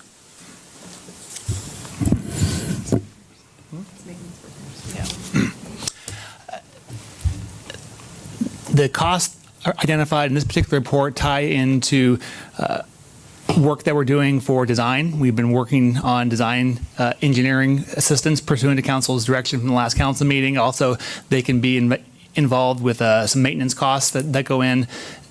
Once we ramp up the K-14 program over the coming year with the sewer work hopefully underway, then that cost will increase significantly. It's a portion of public works costs that go into helping support our street improvement program. Perfect. Okay. Thank you so much for answering that question. Give me one moment. I'm going to go through a lot of comments and questions, but I think most of them are on item number 7. Okay. So, can I have someone make a motion to adopt items 2, 3, 4, 5, 6? Yep, 2 through 6. I move to adopt consent agenda items 2 through 6. I second the motion. All right, we have a motion and a second. And I believe we get a roll call now. Okay. Councilmember Tuggle? Yes. Councilmember McCory Driscoll? Yes. Councilmember Wyrick? Yes. Mayor Pro Tem Robert? Yes. Mayor D? Yes. So we pulled item 7, and can we discuss this now? Yes, you can discuss it, but because it was pulled, you will also have to allow public comment on this item again. Sure thing. Alrighty. So then I will open public comment on item number 7, which was the introduction and first reading of an amendment to ordinance number 24-08 to update Grover Beach Municipal Code, Article 9, Chapter 2. This is an amendment to, this is regarding ADUs, and it's an amendment to Resolution 24-50 to incorporate the proposed revisions to the development code to the city's local coastal program. So I will open up public comment, and I don't have speaker slips because Some of the questions be answered first before we make public comment? we will do public comment first, and then we will answer the questions. That way we have all the questions and we can ask them all over. Okay. I promise you I have all the questions that were asked. Okay, beautiful. It just would be nice. Okay.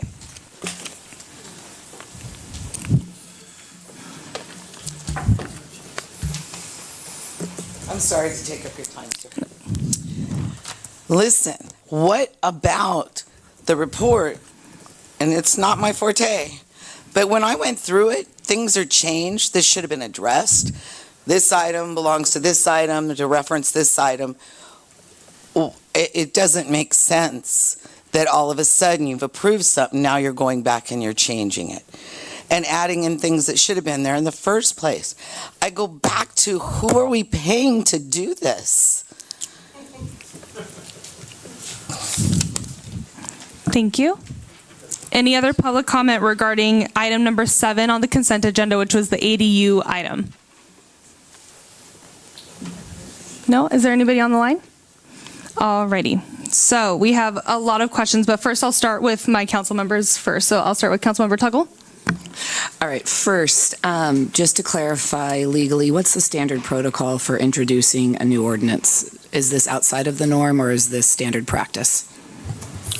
So typically, it would be a simple introduction and first reading listed only by title in the agenda, and then it would come back for the public hearing, at which point council would deliberate, they would consider the item, they would take in public comment, that's why it's a public hearing, and then they would make a decision as to whether or not to adopt it. Again, prior to that public hearing, there would be notification and notices that would be published in the newspapers, giving a summary of what was going to be changing. Typically, what is done for similar situations within the city is that there would be a public hearing first, and then there would be just adoption on consent because the public hearing notice had been satisfied. In this instance, it was flipped around to provide for more time to be able to kind of just pace it out a little bit more. So the first reading almost serves as just putting it on people's radar. Correct. Okay. And just to add to that, this has been our typical practice with ordinances. We do introduce it first on consent to maximize transparency in getting the information out, getting the ordinance out, being able to get initial comments, which we did receive tonight. We did actually notice this twice now. The noticing for the introduction went out on February 13th, and noticing for the adoption public hearing went out on February 20th, both in new times pursuant to our requirements. So I think this is accomplishing its goal of getting the information out and getting some initial issues and questions on the table that we can come back to at the public hearing coming up in 2 weeks. And of course, members of the community can contact council members, members of the staff over the next 2 weeks with concerns, with questions, with comments, so that we can be best prepared to speak to those on March 10th. Okay. And then Mr. Swift mentioned the Planning Commission input. Was that part of this? That was a part of our, Megan Martin, Community Development Director. That was a part of our first phase of this, and now this unexpected second phase was due to HCD modifying their interpretation and their interpretation of the rules that are within state law. So, so we did go to Planning Commission initially. Your council then adopted the Planning Commission recommendations with no changes, and we were set to submit this to the Coastal Commission when they alerted to us that we had to seek HCD preliminary involvement. We forwarded it to HCD. They asked us to make specific changes so that we would be in compliance with state law and not have a non-compliant ADU ordinance as well as a housing element. Just to make sure we're all on the same page, what is HCD? Sorry, HCD is the California Department of Housing and Community Development. They regulate and ensure proper enforcement of housing law. So they have a housing law that permitted more than we were allowing, and we have shifted our plan to be in line with their requirements? We believed at the time that we prepared the ordinance that we had more local control and flexibility as it related to the legislation that was on the books. They let us know in a meeting between myself and our senior planner, Mr. Bell, that they disagreed with some of our interpretations. We pushed back on that, and here we are. So those changes need to be made in order for us to submit our local coastal program amendment to the California Coastal Commission and actually receive an adopted ordinance that we can apply citywide. And have we put anything in this plan that exceeds what the state's requiring from us? Have we put anything that exceeds what the state requires? As far as setbacks and things like that? So Mr. Swift mentioned in public comment that this requirement is triggered because a portion of our city is within half a mile of a major transit stop. And that is where we disagreed with HCD on several different items. However, in order to ensure consistent application of standards across the entire city, we as staff were recommending that this be applied citywide. HCD did not disagree with that, and that was where we stood. So as we come back to your council on March 10th, the same attachment of the ordinance with the highlighted changes will be that's presented to you on March 10th. That is where we would then have that discussion as to what your council would otherwise require. We could eliminate it to just that half a mile radius and not apply it citywide. So assuming that's the only real variable, if we don't implement what the state requires, what are the potential consequences from the state? There are several. I might ask that I partner with our city attorney on this, but the first being that if we do not have a compliant ADU ordinance, we are no longer in compliance with our housing element, which requires us to have an ADU ordinance that's consistent with state law. Without having a compliant ADU ordinance and without having a compliant housing element, our city would be subject to builder's remedy, which a lot of cities across the state of California, as well as nationally, are undergoing just that. across California are going through just that. Builder's remedy would essentially allow a developer to come in with a builder's remedy application and build anything without any local discretion or control. We felt as staff that the risk of that situation far outweighed the impact that a few ADUs that ended up being multiple stories, 2 stories within an existing residential neighborhood.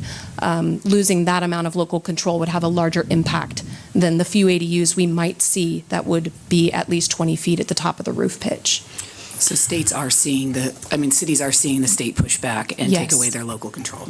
Yes, and on top of that, there's also the risk of losing your ability to be able to get any CDBG funding because you would be. I'm sorry. Can we please have silence from our residents? We're trying to focus up here and understand this is a really big item for us to consider. Thank you so much.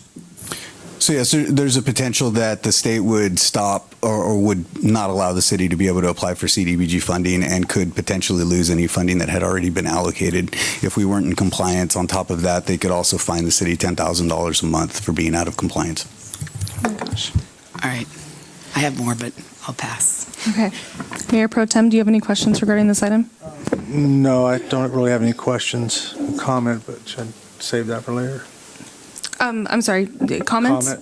Yes, we'll save that for later. Questions first. Yes. Okay. I think most of the questions I have were asked by audience members, and I'd like to just wait until we hear those responses. Okay.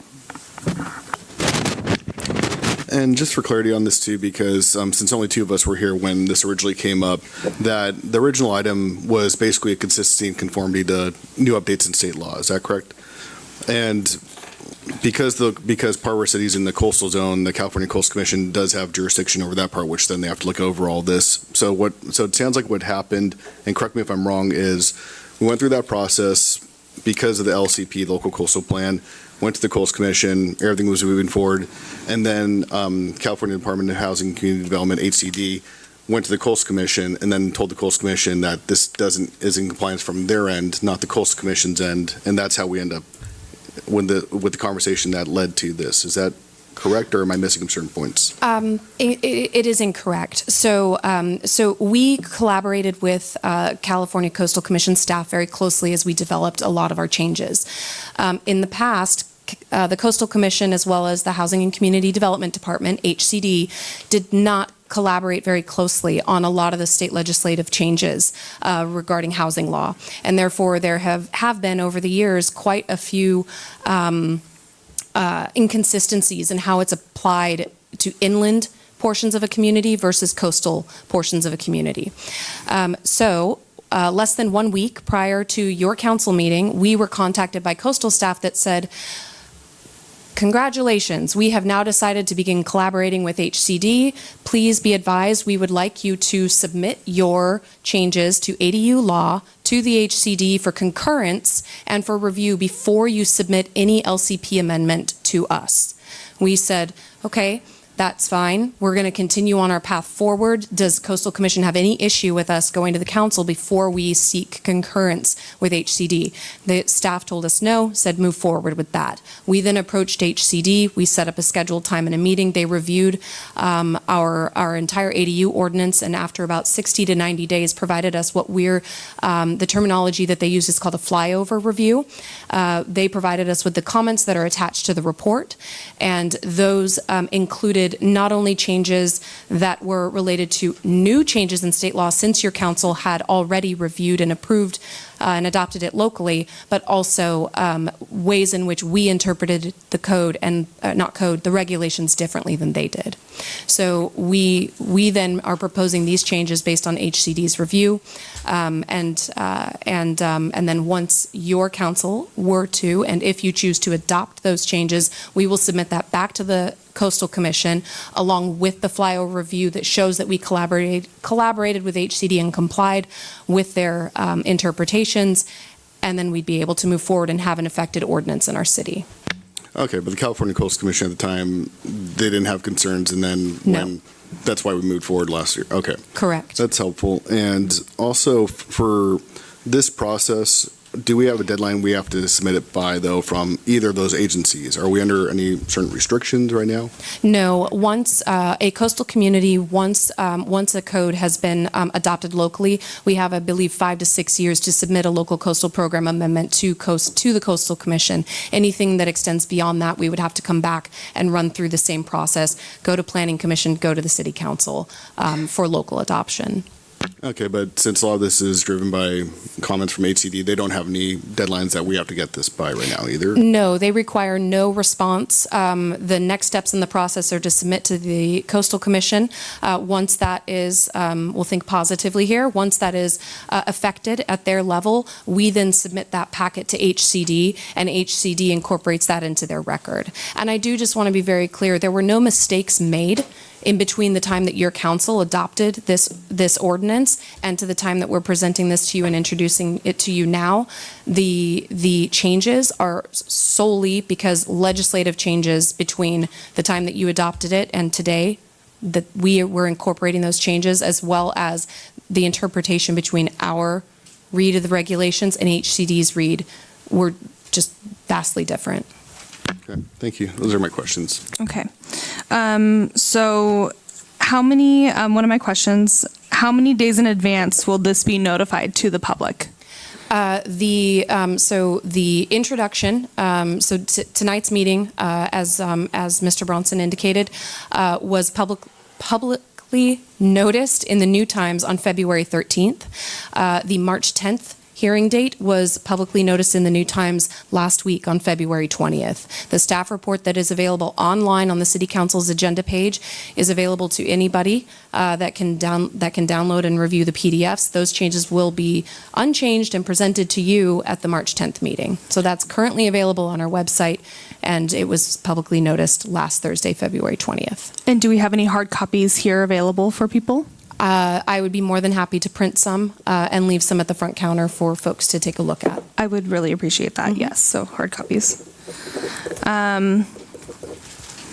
Okay, so I heard and saw a lot of comments, one of them talking about the community outreach, and I will say, to echo some of our staff's comments, we have a coffee coming up this week that I really encourage people to come to and speak to us regarding this item.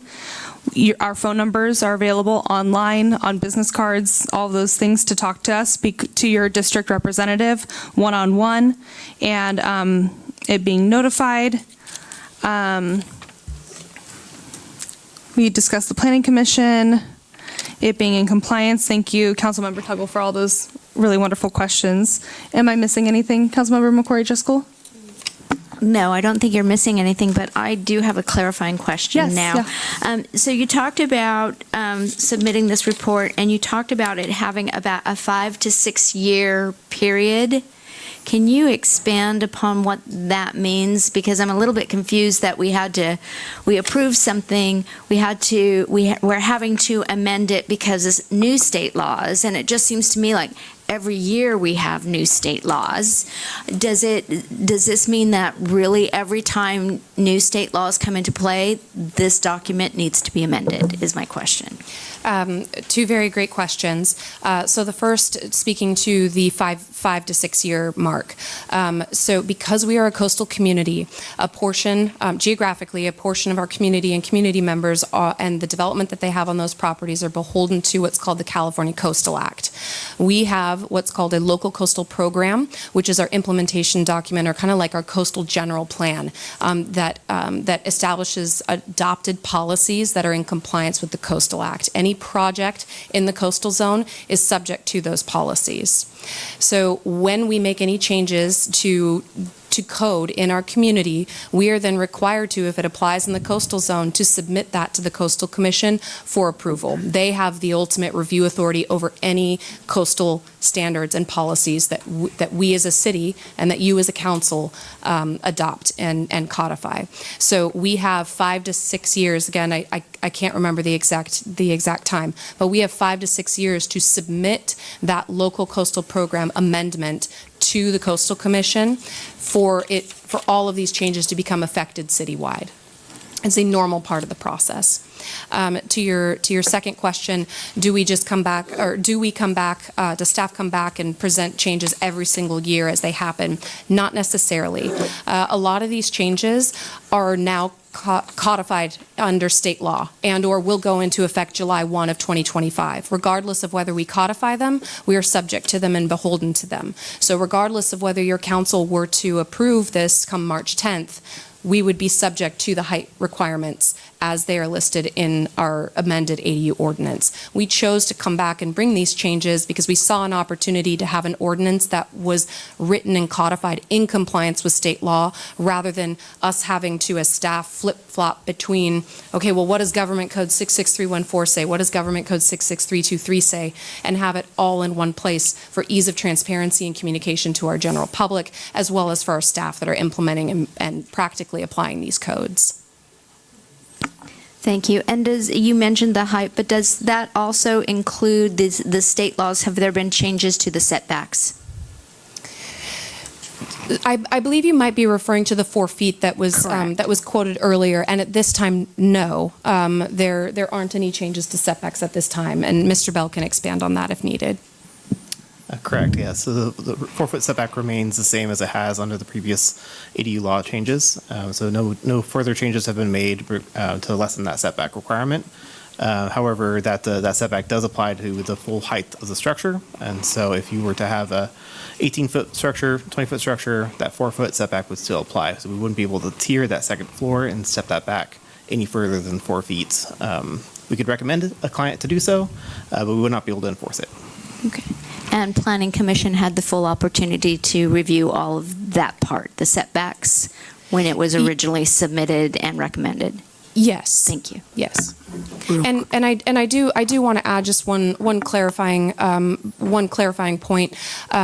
What Mr. Bell was just mentioning are what we call objective design standards. So you can think how we require an ADU to look similar to an existing residence on a property. You know, we want consistency, we want compatibility with the neighborhood, and so those objective design standards, what is happening at the state level and what's being passed down to us locally is removal of that control, and our ability to look at these design standards and say, you are beholden to this because this is what our community wants. HCD and the state legislators are saying housing in general is more important than those design considerations. So a lot of our accessory dwelling units under the new government code are not subject to objective design standards.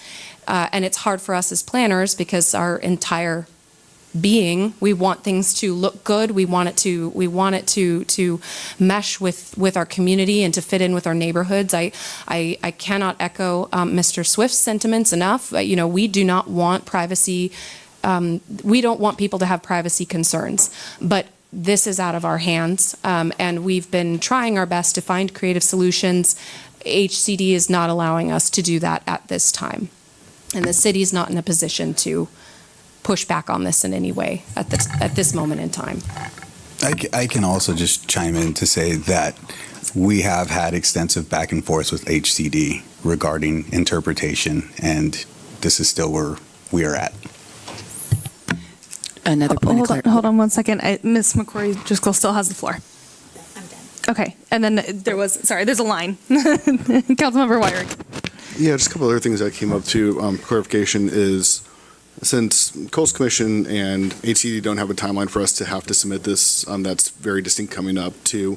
Because we did the notice of public hearing for the next meeting, if we decided to, for instance, refer back to Planning Commission for their review, are we able to do that, or because the notice already went out for the hearing that we can't have a delay within that timeline as far as putting a public hearing to a later date? Correct me if I'm wrong, but procedurally, because it's been publicly noticed, your council would have to make a motion to continue it to a date uncertain until we have met with Planning Commission, and staff is more than willing to upon your direction, staff is more than willing to make that happen. I just would suggest that there still would not be any control over those standards that we're being required to codify. So taking it to Planning Commission would, however, give us the extra time to continue the conversation with the general public, allow for them to better understand where the requirements are coming from and what they are and what the repercussions are, but it doesn't give us any local control to change them. So it's I don't know how to describe it other than that. And I know where you're going with that, and Yeah. I'll have a comment for that later. Okay. My other question is, and it's just more to the city attorney, is when you said that the community development block grant funding, the federal funds that go to HCD, the reason that they would have influence over our ability to get or not is because HCD that's here is the same HCD that is the one that distributes it. Is that correct? That's correct. Okay. Those were just two clarifying ones. Okay, Councilmember Tuggle. The 4-foot setback, is that a state requirement or a local? State. And I think we've already covered this, but I just want to be clear. The only thing that could possibly come up for debate is that half mile that you discussed around the transit zone. Correct. Okay. All other changes are either beginning on January 1, 2025 or July 1 of 2025 are state law, and we are required to comply with it regardless of whether it's codified or not. Okay. Any other questions from our council? Excuse me, please. No. Oh, can you clarify what you just said? Oh, but okay. But hold on. If we're gonna make this work, we need to remember our decorum that we just talked about. Okay. Okay. Let's keep that going, please. Okay. Thank you so much.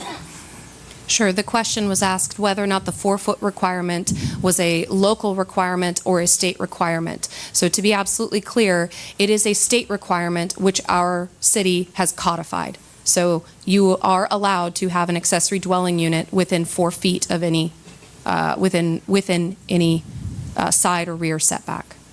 Okay.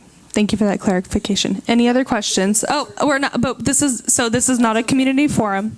Our public comment has been finished. So we're going to continue with this item, and then I believe we're probably going to have some more community outreach items to speak on this item, okay? This is just the first introduction. Are there any more questions from our council? Okay, I've already opened public comment. We've already had public comment, so now we will have comments from our council. Yeah, I mean, the one, and I understand what our community development director is saying, that there's where their flexibility is and isn't when it comes to housing community development. One thing that I do think that would be beneficial is if we did refer this to Planning Commission, because in general, they're the ones who go through so many different things that if they do have substantive feedback on areas, that's good. And also, I think it's just a courtesy practice that we're using our advisory bodies, which Planning Commission isn't advisory in a lot of areas, but in this case, because the ultimate action's by the council, that we do leverage their month to month, for lack of a term, greater expertise and stuff within addressing these parts too. So I do want to see it referred back to them, just to honor that kind of process too, because the original part did go through them. It's normal. And to set it back to them too would be good, and because they're going to have to make decisions based off of this too. That there's another element of this as well. So if there's not a certain deadline that we have to hit, that we could continue the hearing to a later date to have the Planning Commission an opportunity to talk about this further and look at it, since it does affect their month-to-month work. I'd prefer that. So that's the first part as far as seeking possible council concurrence on that. So that's if that's allowed, right? Okay. And I'm sorry, staff, I can't. Sorry, thank you so much. We just had a thought. The other option is that your council this evening could take action to pull out the ADU separately, so that the rest of our ordinance, as well as our LCP amendment that we are wanting to move forward to Coastal Commission, so that we can begin continuing to streamline development, as well as have some of the other changes that we saw that your council adopted in 2024. So we could remove the ADU ordinance from this entire motion entirely and move the rest of it along to Coastal Commission. So we could continue to flesh out exactly what's needed, talk to Planning Commission more directly about the changes that are being made, and provide your council with additional public input. Okay. Any other comments? Okay. So I did want to provide a little bit of insight. So although there is no specific deadline within which these things need to be accomplished, it's not completely without risk, because there's no guarantee that HCD won't take an enforcement action, and there's also no guarantee that someone won't attempt to seek out a builder's remedy. So it's not completely without risk, even though we don't have a deadline. I just needed to inform you of that. Seek out a what? I didn't hear that word. Seek out a what? Seek out builder's remedy. Yes. I have a clarifying question to go with this. Are you saying that the only state law changes that were made in this document were to the ADUs? That everything else in this has already been through planning? Apologies. So it was to the ADU ordinance as well as our subdivision regulations around what's known as Senate Bill 684. There was another state law that was passed, SB 1123. It expanded the authority of SB 684. I'm sorry, I'm throwing around so many numbers, but SB 684 would allow on a multifamily zoned lot to subdivide up to 10 lots and 10 residential units. SB 1123 expanded that from multifamily lots to single-family residential lots. This is already state law. Regardless, again, of whether we codify it or not, we are required to comply if somebody submits what's known as an SB 1123 application. So yes, the changes here are specific to the ADU ordinance. The other changes we're incorporating because they're already consistent with and in compliance with state law. If they weren't in there, if we didn't adopt them, we'd still be required to comply with them. So alternatively, another action that council could take this evening is you can just motion for it to be referred for review by the Planning Commission and continue the public hearing until a date when we can notice it again with proper timelines, and then we can bring it back after Planning Commission has an opportunity to review it. Mm-hmm. Okay. Any other comments from, comments on this side? So what we're talking about here basically is the half mile from the state train station forward. We're required to allow those ADUs to be 20 feet tall. 18 feet with an allowance of an additional 2 for the roof pitch. And then what we're... sorry, correction, detached ADUs. Detached. To be very clear. And what we're talking about was to amend our ordinance to allow those to go throughout the city? Correct. Yeah, I am not in favor of that. Okay. Everybody. I know. We have a decorum. Remember your jazz hands. We can do jazz hands, but okay. So we can pull that one particular item out of this so you can go forward with the others to codify it. I believe that is one option that your council could move to take out the ADU ordinance and move the rest of this forward. But it sounds as though from our city attorney that one of the cleaner options is to keep this together, push out the next public hearing to a date uncertain, and refer us back to the Planning Commission to discuss all of these changes further. Very good. Yeah. Okay. We need a motion on that. We have one more council member. Can I have another question then? Yeah. First comment, I appreciate taking the time to get more input, even if it's primarily education. And for all the people that are frustrated about this, come to Cal Cities. Every city mayor, every city elected feels completely powerless in regards to how the state is changing housing. And although we all want housing, we all recognize the need, it's not comfortable to have so much local control taken out of our hands. We're not in this alone. And so I wanted to make that point. But is there any, this is kind of actually asking you to fortune tell, so if you want to not, that's fine. This half-mile radius, which I do think sounds great to send it back to the Planning Commission and move back up to move forward more together as a cohesive group. But this is just a point of clarification, or a point for my own thinking of it.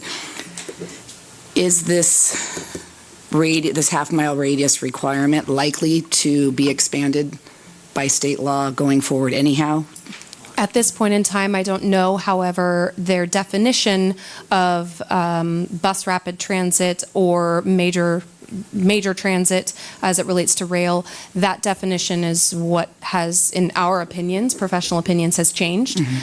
So I can't look into a crystal ball and make that decision, but at this point in time right now, they have held fast. The HCD has even released a technical advisory document that further, in their minds, codifies, for lack of a better term, the definition of major transit, major rail transit. And I don't see them changing their minds unless there is a city that seeks to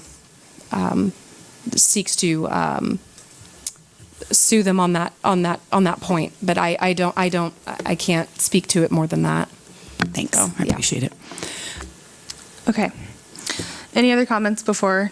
Okay, perfect. So just to echo all the questions and all the comments, I agree with Councilmember Tuggle regarding the state regulations. Everybody is frustrated with, well, you have to do this, but you also have to do this. And there's a lot of crisscrossing that we have to do.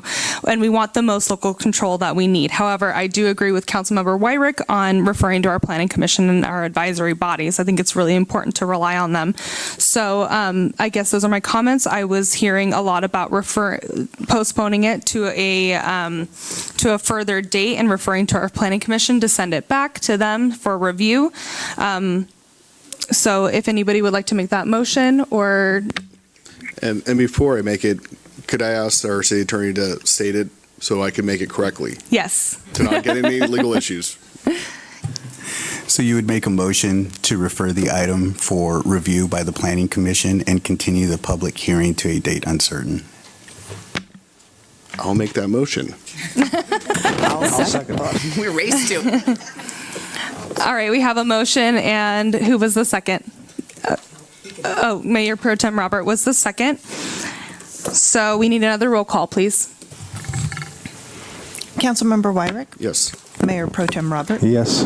Councilmember McCory Driscoll? Yes. Councilmember Tuggle? Yes. Mayor D. Yes.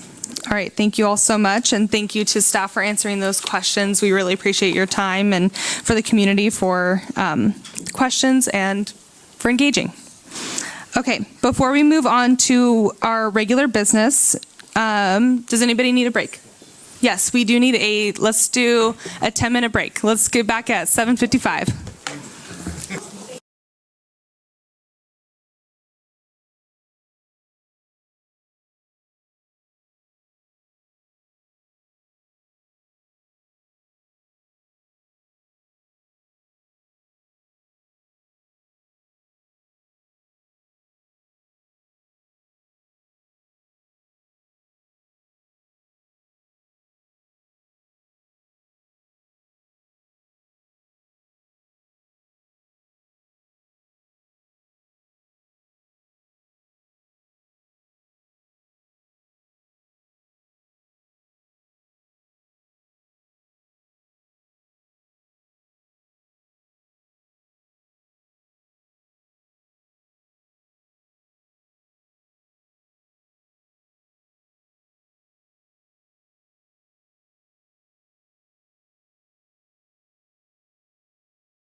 Yes, okay. All right, and we are back. Thank you so much for the brief recess. All right, now on to our regular business, which is the sewer system update. Presentation regarding the sewer system by Public Works Director and City Engineer Ray and Administrative Services Director Zamet. Thank you, Honorable Mayor, and good evening, City Council. So tonight I'm going to bring you a fairly comprehensive update of the city's sewer system, and to help you out, I've started with a little bit of background for context. Prior to 1965, the majority of the city was served by private septic tank systems. Mr. Ray, if you can please turn on your microphone. Is it? I think that our microphones Hello? are really quiet tonight. It'd be great if they were. Hello. There. Oh yeah, Hello? there it is. Okay. All right, now we're ready. I can try that again. So prior to 1965, most of the city's residences were served by private septic tank systems. And then about 1965, the city passed an assessment district that wasn't quite citywide, but it was an assessment district to construct sewers throughout the city. And I've that map that you see, I apologize, it's about the best one I could find, but a little fuzzy. But you see the areas I kind of surrounded it in blue. Those are the areas to the north and the south of the city that were not covered by that massive sewer construction project. Given that this all happened about at the same time, most of this core part of the city's sewer system is 60 years old. The industrial area south of Farrell Road, that's that blue area to the bottom of the map there, it's still mostly served by private septic systems. And I'll note that the council adopted an ordinance in February of 2024 that will require eventual connection by those properties. Just again for some background, in 1965, the population was around 3,600 residents, not that many. Estimated sewer flows were about 0.29 million gallons per day. I'll say MGD from now on. Sewer mains were sized for those estimated flows and to accommodate some future growth. So they were generally sized, but by and large, pretty much every sewer main that was built with the project was an 8-inch sewer main. Between 1965 and 2006, that date will be more important to you in a minute, but between 1965 and 2006, the city primarily just repaired sewer mains, manholes, and sewer pump stations on an as-needed basis. There were very few upgrades of any kind to expand or enlarge the system to address capacity concerns. And those areas kind of highlighted in blue on that previous map, there were sewer mains and pump stations added to accommodate development that began occurring in those areas. And here's a map of your city's sewer system today. Today it includes over 35 miles of gravity sewer mains ranging between 6 and 12 inches in diameter. There are 3 sewer pump stations, and just as a side note, there are 2 private sewer pump stations. In 2006, the city hired Gehring Taylor & Associates, an engineering firm, to prepare a comprehensive sewer master plan. If you aren't familiar with what a sewer master plan does, it's a tool used by staff, and within the plan, it evaluates the sewer system and provides recommendations for repairs and upgrades. At the time in 2006, the city's population had grown to 13,248 residents. Sewer flow had increased from 0.29 MGD to an estimated 1.06 MGD. I will note that there were no flow tests done at the time. Many of the sewer mains that were built in the 60s were already at or near capacity by that time. And so the 2006 master plan recommended upgrades to a number of sewer mains to address existing capacity issues. It also recommended constructing a new gravity main south of Farrell Road in the industrial area that would allow us to eliminate 3 of the now 6 sewer pump stations. And the estimated cost of the improvements, total improvements recommended in the master plan, were about $1.5 million. Wrong way. Between 2006 and 2018, the city did complete some of the recommended upgrades from the 2006 master plan. The sewer main was constructed south of Farrell Road. 3 of the city's Then 6 sewer pump stations were eliminated. And then along came 2014, Grover Beach voters adopted and approved Measure K14, which was the bond measure to rehabilitate local streets. In 2015, the council provided direction to prioritize K14 projects and provided policy direction also with regard to conducting sewer projects ahead of those projects to make sure that we didn't go back and dig up the streets afterwards. And since then, council has on numerous occasions reiterated that policy to staff. In 2018, staff recognized the need for an updated sewer master plan and hired MKN and Associates to do that. Some differences are that MKN developed a computerized model of the city's sewer system, and they measured flows throughout the city to make sure that the model was calibrated to current conditions. And they also provided estimated future flows based on population growth predictions. By 2018, population had grown very slightly to 13,560 people. The measured average sewer flow was actually less than the estimated sewer flow in the original master plan. It was at 0.73 million gallons per day. Those flows, according to the projections, were estimated to increase to 1.13 MGD by 2050, and that provides you your outlook for your essentially build out of the city. And the model identified the need for system upgrades based on existing flows and also evaluated new development's fair share of recommended system upgrades. This is an excerpt from the 2018 Sewer Master Plan, and the bottom line is that all the proposed upgrades and system efficiency changes totaled about just over $7 million. To drill down a little bit on the recommendations in the master plan, of that $7 million, roughly $4.5 million were to upgrade sewer mains to address existing capacity and operational issues.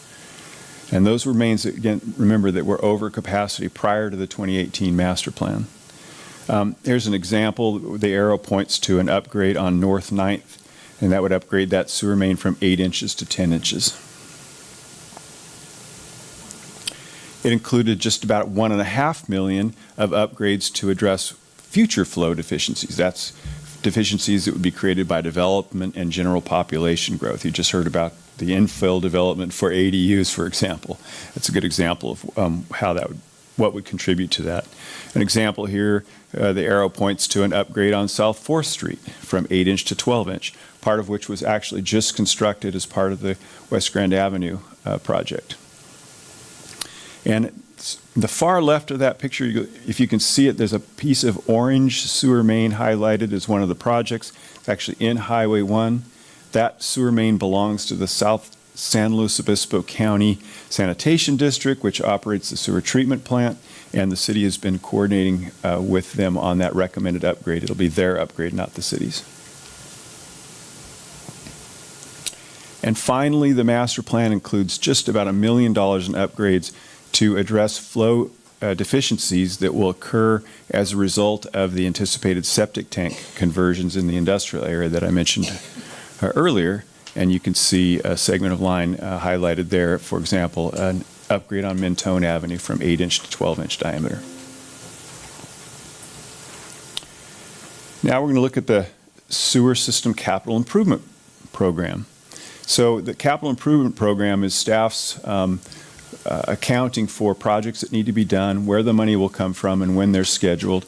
And that CIP is based on the 2018 Sewer Master Plan recommendations.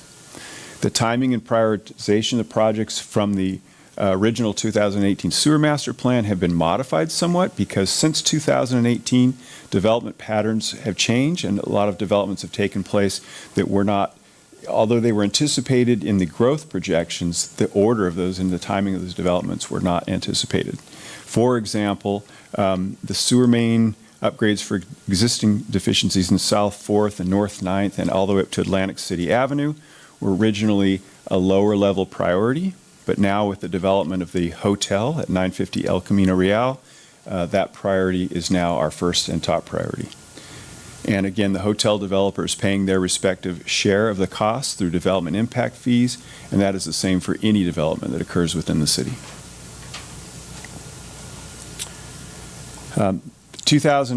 and so this is in fact CIP 5002 shown on this plan in red, and that is the first priority that we had recommended.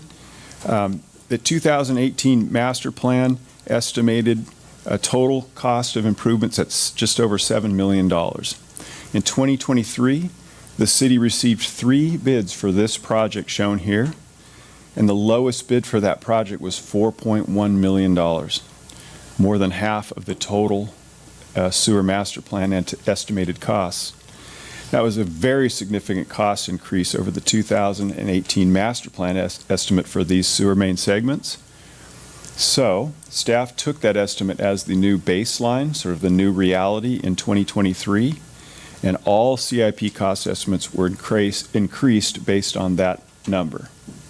Also, inflation was accounted for from 2023 till a future year in the CIP. We went with 2028. It's about the middle year of the estimated total CIP completion. And so now the total CIP cost estimate is $15 million. The chart you see at the top of the page is staff's layout of capital improvement projects with their cost estimates and recommended timing. And so this would be the recommended CIP for the next 5 years. I would note that sewer rate revenue alone is insufficient to fund these improvements. Upgrades should be done soon to avoid impacts such as overflows. And fortunately, though, due to the city's strong credit rating, the city's financial advisor has recommended bond financing to allow us to, first of all, do a number of these projects faster and sooner, as well as to smooth out the costs of these so that you're not taking single-year high impacts to the sewer enterprise fund. And those bond projects are highlighted in blue on this chart in front of you. That bond, if approved by council, would be similar to the water revenue bond that was issued in 2020 that has allowed us to do a number of water system improvements up to this date.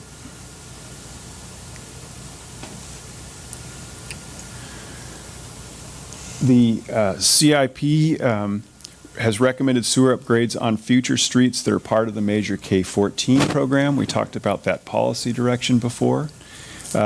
This map here shows the 3 red line segments are major K-14 projects that have impacts from or should be delayed until sewer projects can be completed in them.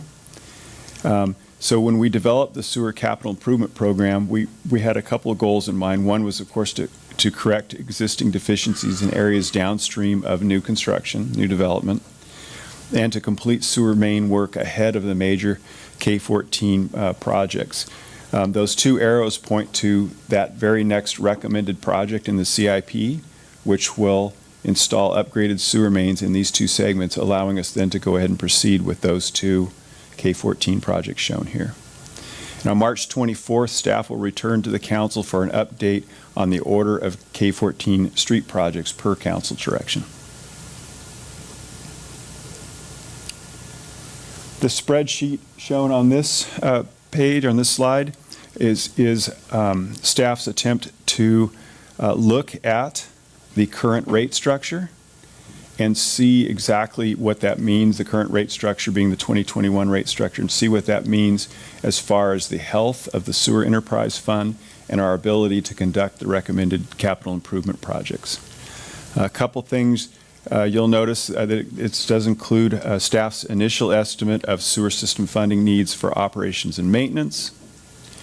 And of particular note, the blue arrow points to the only capital improvement project identified in this estimate of our fund balance and our funding needs. So there are no capital improvement projects shown in this, just the one at fiscal year 25 of roughly $770,000 to complete CIP 5002 as identified previously. And so to point out, again, the current rate structure, 2021 sewer rate structure, if you look down, again, there's no CIP funding beyond fiscal year 2025, 24-25 shown in this spreadsheet. If you look down at that final line on the very bottom, that shows the target reserves, and the bottom line is the amount that the target reserves are above or below the reserve policy. With 2021 sewer rates in place, plus a single 2% increase that is supposed to take place, you'll note that by fiscal year 28-29, the sewer enterprise fund reserve account will fall below the recommended reserve policy. That includes no capital projects. That's just operations and maintenance expense. Again, I mentioned the 2% rate increase is scheduled to take effect July 1 of 2025.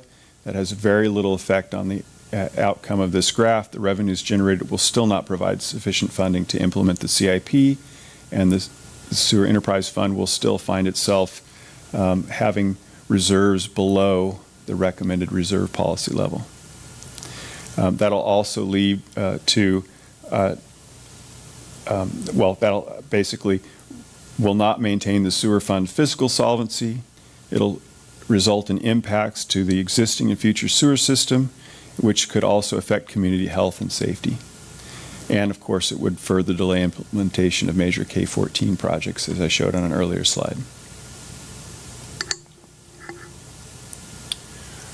Given the issues identified with the existing 2021 rate structure, staff began working with the city's utility rate consultant, Tuckfield & Associates.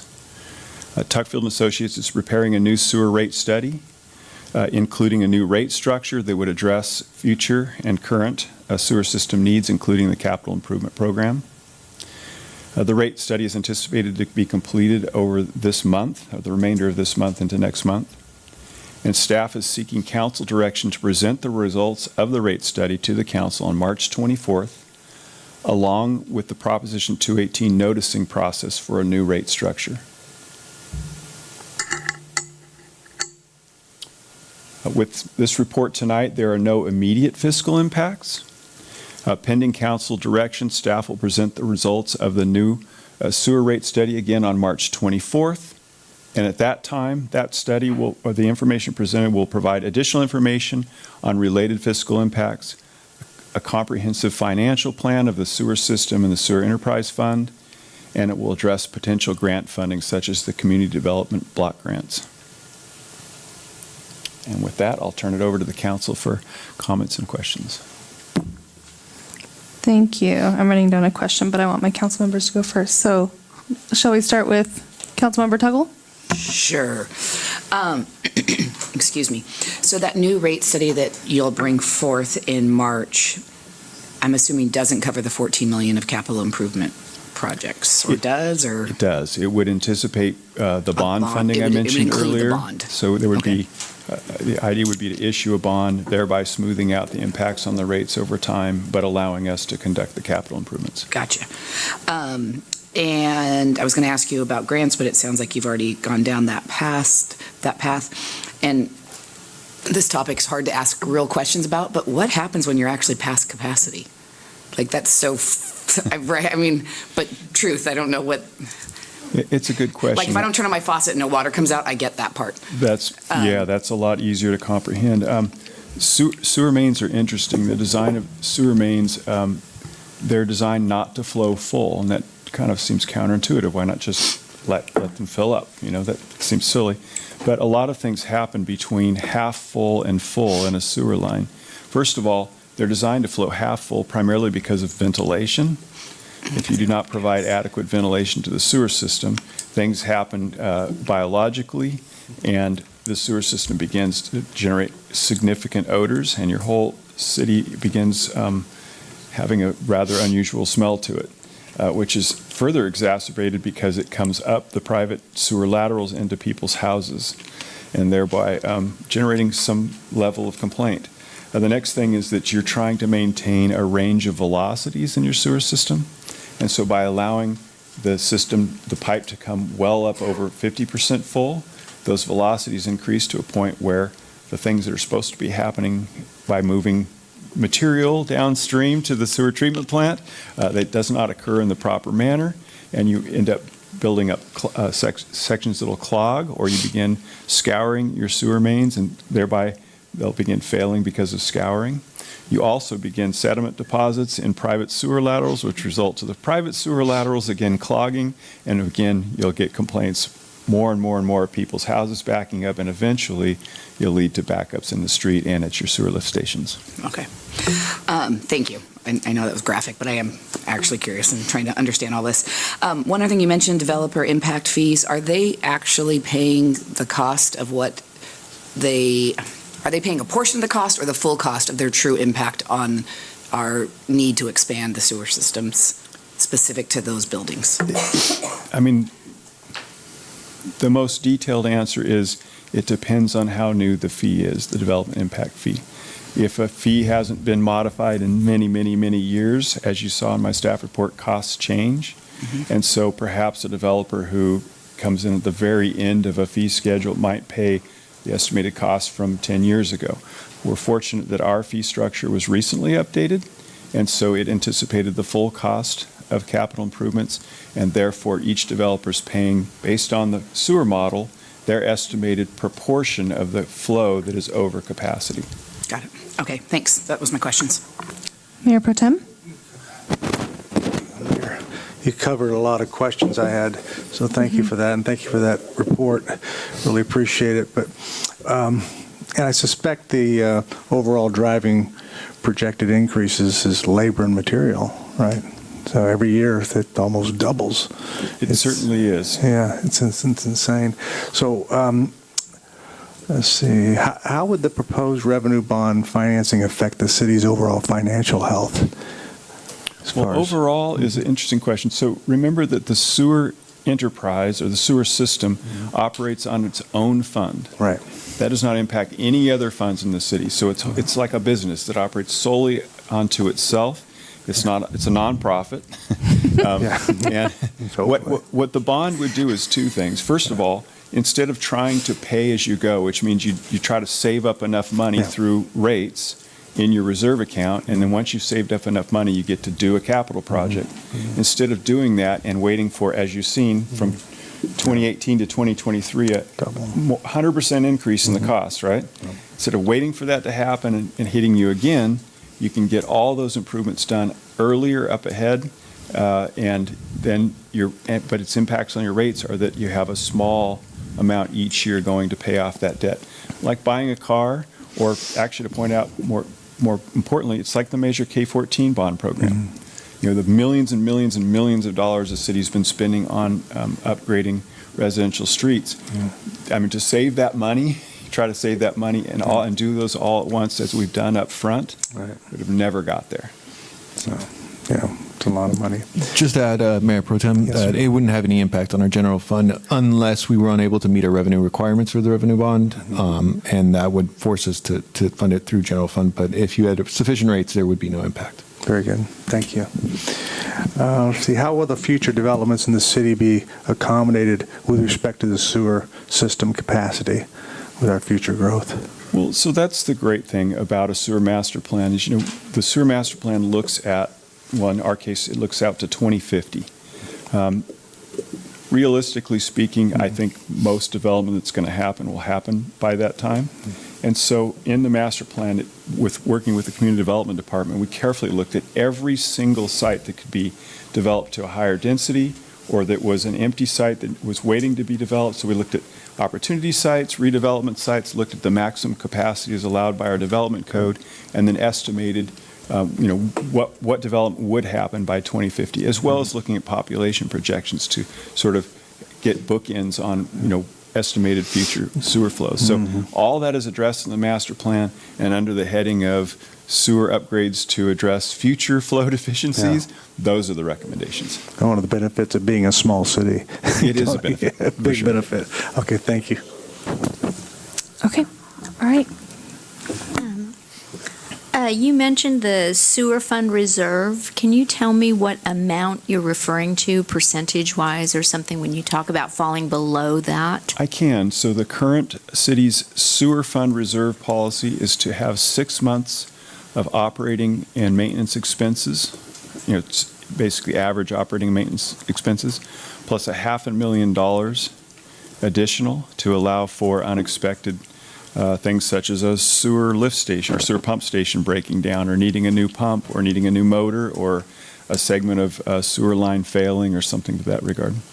Okay. And one more question.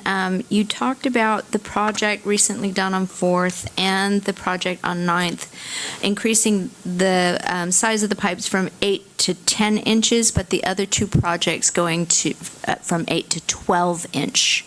Why would they not go all to 12 inch? Just curious. That's kind of the question was asked earlier by Councilmember Tuggle was, what happens if a sewer line goes over capacity? Well, there's a problem if you upgrade a line too large. The velocities can drop to a level where you don't get adequate cleaning of the pipe system. So you have to actually target it to be exactly the right size. There's a range, and it's usually from 50% to 75% roughly. Thank you. Councilmember Wyrick? Sure. And the first thing on the concept of bond financing, and I know obviously you'll all go to this a lot more detail in other meetings, but what are the requirements for bond financing? Because obviously creditors, you got all these different entities involved, and they usually want to see like reserves brought up too. So what are the general elements that would have to do that?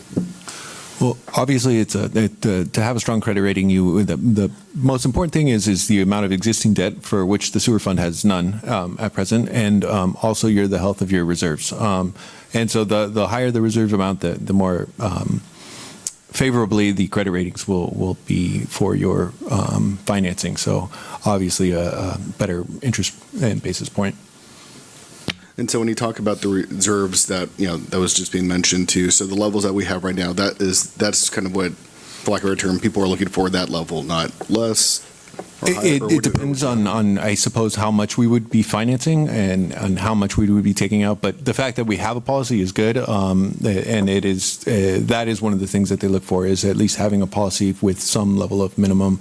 I think we would probably be looked at pretty favorably as we have the same reserve policy on the water fund, and we have a fairly high credit rating for those bonds. Okay, and then as far as the different projects that were listed to do bond finance versus pay as you go, what's kind of for the three that are bond financed? Is there particular reasons why they're emphasized versus some of the others? Because for instance, the Nacimiento lift station upgrades, that's a lower amount too, so it's not just based off of which ones cost the most, of the two that do cost the most are noted. Yeah, I'll point something out that maybe I should have highlighted and it wasn't quite obvious on this slide. So if you were to take out the amount in blue and from the bottom line, the total in the bottom line, what you'd see is about $200,000 of pay-as-you-go improvements each year. That's an amount that, generally a sewer fund could probably afford. So the idea here is to try to bring the pay-as-you-go amount down to a reasonable amount so that rates don't have to go up dramatically, and then handle the rest of the bond. They can get done now, and again, rates don't go up dramatically. You see a smoothing of impacts. So that's kind of the subtle hint here, is that every bottom line would be about $200,000 or thereabouts if you did the bond financing. Thanks for clarifying that. And for actually the development impact fees that was mentioned, do we know for the hotel project, because we did raise the development impact fees last year, are they, because the way the hotel was permitted much, a long time ago, are they under a different one or 2024? That actually, when you're all talking about that, I just realized I'm not sure which one they're under. They're under an older development impact fee because the first hotel, 958, was permitted quite a while ago. What's unique about that, though, is that they're having to do quite a bit of sewer system improvements because they're not located near any sewer main. So they're actually constructing most of their improvements themselves. Oh, okay, gotcha. So regardless of the development impact fees, they're self-financing a good amount of the part because for practical reasons. For certain, yes. Okay, that's helpful. And one part that, and I had to, during this stuff, I had to pull up all the way back to June 2024, and now I wish Janet was here, is because for when we were looking at one of the options for community development block grant funding, one of them was looked at was CIP 5002, because it did for community development block grant funding, since it has to relate to some areas that affect low-income people. That's why that was looked at. But if we're accelerating that now quicker, are we aware if we could do another CDBG related to other projects, though? Because I remember that's why that was looked at, and it was, but That was looked at, council member, and ultimately council prioritized the Ramona Park phases 3 and 4 and the micro enterprise loan program, with the direction that in the 2025 program that a sewer project could be identified. And I think that is still the direction we're working under. What has complicated matters considerably in the last month and a half is the federal funding uncertainties. With future community development block grants, we feel confident about the 2023 program. We have not yet heard about 2024, and 2025 is not on the radar at this point from HUD or HCD. So it's still our direction to proceed with that, but the uncertainty has made this much more murky in the last month and a half. But if we're proceeding with CIP 5002 right now, then it wouldn't be eligible for CDBG. The timing wouldn't work out in that same way. It could be used for another project down the road, but in the interest of doing the sewer work soon so that we can reboot the K-14 work that is tied into some of those streets, we would recommend using the bond financing as a vehicle to accelerate this work as quickly as possible, pending a new rate structure that would support it. Okay.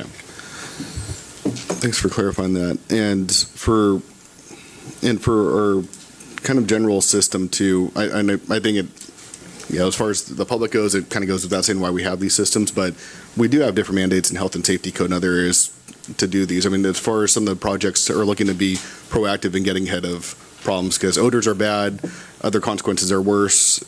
So I mean, could you just kind of clarify as far as when people see these different CIP projects being proposed, what the general nature of what they're trying to accomplish outside of, there's a bad odor. I mean, that's disruptive, of course, but there is definitely health and safety aspects we're talking about too. I mean, the real, the primary driver is trying to avoid sewer backups, especially sewer backups, that end up in the street, or sewer backups that come up the private laterals and affect individual houses. And so, running the sewers over capacity is bad because it contributes and leads to those ultimate failures. And so when you look at the prioritization in general, we're looking at the sewer mains that are currently operating at well over 75%, some of them in an 80-90% range, and we're adding additional development to some of those. And so they'll go over 100% full. So they already needed to be upgraded, and now to accommodate development that's in process or in progress right now, they've got to be upgraded. We've got to get to those first, and we'll come back and catch the other ones with slightly lower overcapacity issues, also existed prior to any new development, but keep catching the ones that are possibly exacerbated by new development until we've got to the lowest overcapacity ones. And some of them, if they're barely over capacity, we'll probably just wait and see. So, and actually, I guess that does bring up a question: is when it comes to the development process, when we're going through applications, how does that get taken into consideration? Because obviously, if there's new ones that are pushing over 100%, that seems to now I'm almost one our community development director making that to left either now. I'm happy to answer it. Yeah. If you'd like. So a couple of things happen. First of all, again, remember we have a master plan that looked at all the city's opportunity development sites.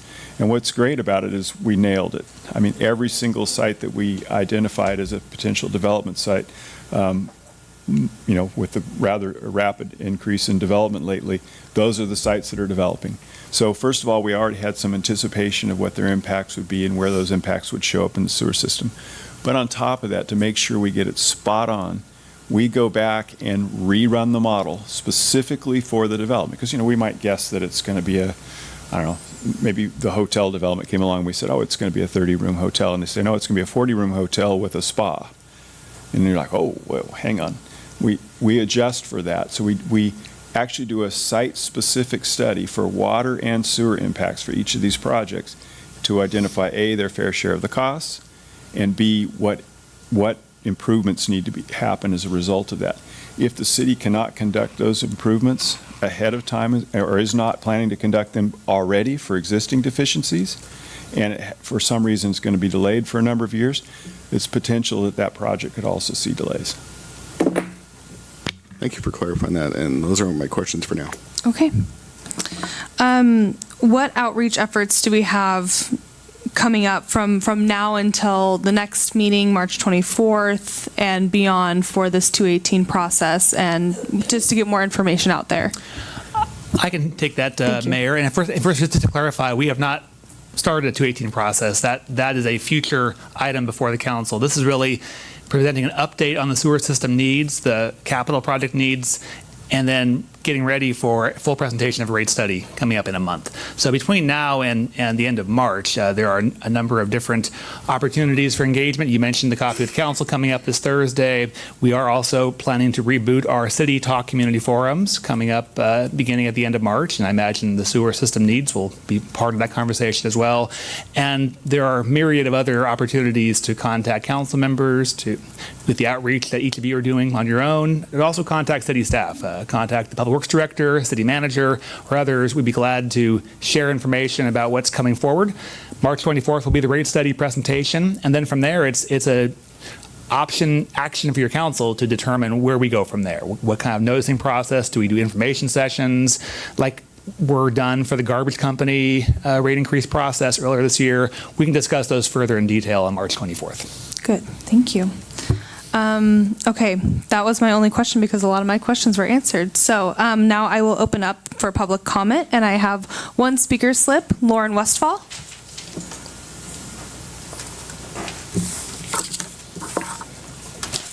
Good evening, Lauren Westfall. 3 minutes is not going to cover me on this one. Page 3 of your staff reports, no additional capital project expenditure beyond the fiscal year 2024, given the revenue limitation for the passage of Measure G24, which repealed the sewer rate. That repeal of the sewer rate, get you guys' pins out. 4,700 residents at $250 per month for the meter increase on February 2nd or 1st. That's $11,750 per month. That's $141,000 per year. If a quarter of residents are paying 2 pass-through charges on one sewer line, that's an additional $35,250. That's $176,250 that you guys lost from G24. Last meeting, I brought up that you guys took a loan from the wastewater fund that still has not been yet paid.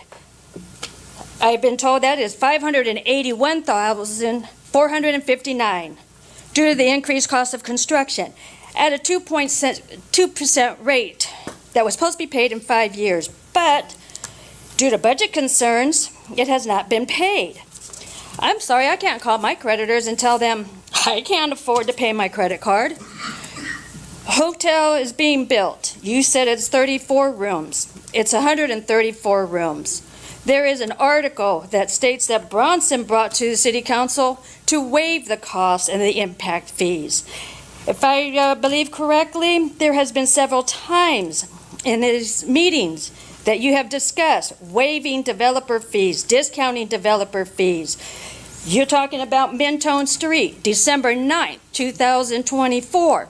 Planning Development meeting clearly states during the pre-application of CCB clearly asked for a $600,000 waiver to increase the sewer line on Mentone. They stated We cannot develop if you do not pay for that impact fee and that sewer line. So don't sit here and tell us that you're going to have to raise wastewater fees because you have all this capital improvement Ms. project, Westphal, which Tess. you've delayed. It makes me mad. I've been working on this for 18 months now. You guys keep sitting here pushing this and pushing this and pushing this. You guys have been delaying it for years. We know we're on clay sewer. We know we need water. We know we need the capital improvement projects. But stop telling us that we have to pay as citizens. Get these developers to pay. They're millions of dollars. And pay back, since you have money in the general fund, Thank you, pay Ms. back the damn Westphal. loan. Thank you. Thank you, Ms. Westphal. Go ahead. There's lots more on that I think really needs to be discussed. If anybody wants to take time to sit down with Lauren, that would be really great, because there's a lot more that will really blow your mind. Why did we put that money into Ramona Gardens, to Ramona Park, if we needed it? That grant, why did we put it into Ramona Gardens instead of the sewer? What is the proportion amount that the developers are paying? I don't know what proportionate amount means. Give me some numbers, please. K14, the city stopped putting a lot of money into residential streets in 2014. If you'd have saved that money, our streets would be done if you'd have kept doing it. But if you'd have saved that money, I'm estimating about $8 million here that you did other things with, hired people, gave raises. Let's see, it's kind of all jumbled. When will I stop being charged for K14? When will I stop seeing that on my taxes? Could I have a year? Could someone please tell me? It's really important.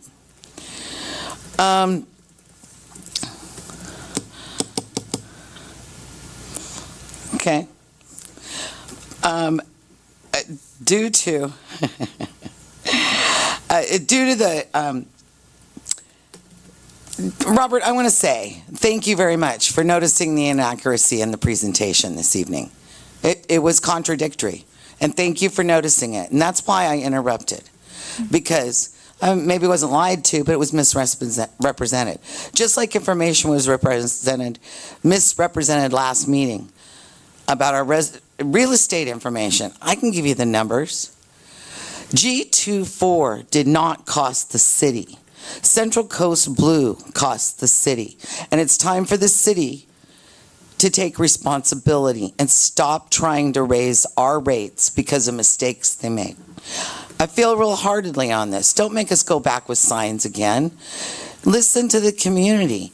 The city, it's time for them to be responsible for all the money, my money they're using. I want to go do something fun with it. I don't want to give it to the city to waste, to make mistakes. And please, never, never blame G24. I saw it through all of the information this week. G24 saved the residents, and that's a good thing. Thank you for your time. Thank you, Ms. Sauer.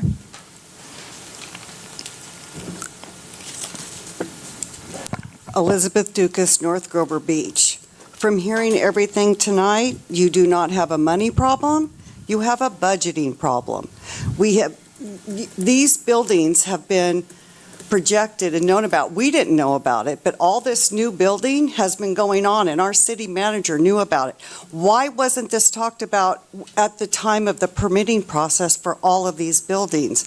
We're having to pay, if the city manager got what he wanted, we would be sitting here with $250 to $300 water bills to pay for construction that we didn't have anything to do with. You aren't even financing residential street repairs this day. Why are you not budgeting residential street repairs? Why has that money not been going into the budget for these projected costs? It is strictly a budgeting problem. And for you not to be on top of this and be aware of it, be better prepared, It's just inexcusable. With all of the knowledge, with all of the consultants, we've paid millions and millions upon dollars for consultants.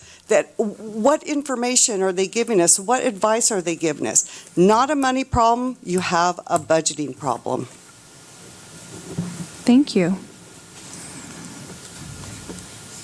Any other comments from the audience? Do we have anybody on the line? Yes, we have Debbie Peterson. Hi there. This is Debbie Peterson, and I think I can sum up what Ms. Westfall is describing. She seems to be talking about what appears to be the city doing a backwards Robin Hood game. In other words, the city is taking from the poor to give to the rich, and they're taking from the poor to pay for developers to develop. So I wanted to ask a couple of questions. I'm wondering if in these charts of the costs that are coming forward, are the development impact fees in there? It doesn't appear that they are. They seem to only be talking about income. But we know there are development impact fees that can be applied. I'd like to see those applied. And also, the general fund borrowed, I think, over $1 million. It might have been about $1.3 million from the wastewater and the water funds. And we can't find any evidence that that has been repaid. If that were repaid, we'd be in a better position. And so I'm hoping that the council will look at that. And then finally, let's be honest, this isn't happening because of K14, because of the water rate repeal. This is happening because the city spent $3 million from these funds and possibly more. So let's put the blame where the blame belongs. We can't go backwards, but we can at least be honest. Thank you, Ms. Peterson. Is there anybody else on the line? Okay.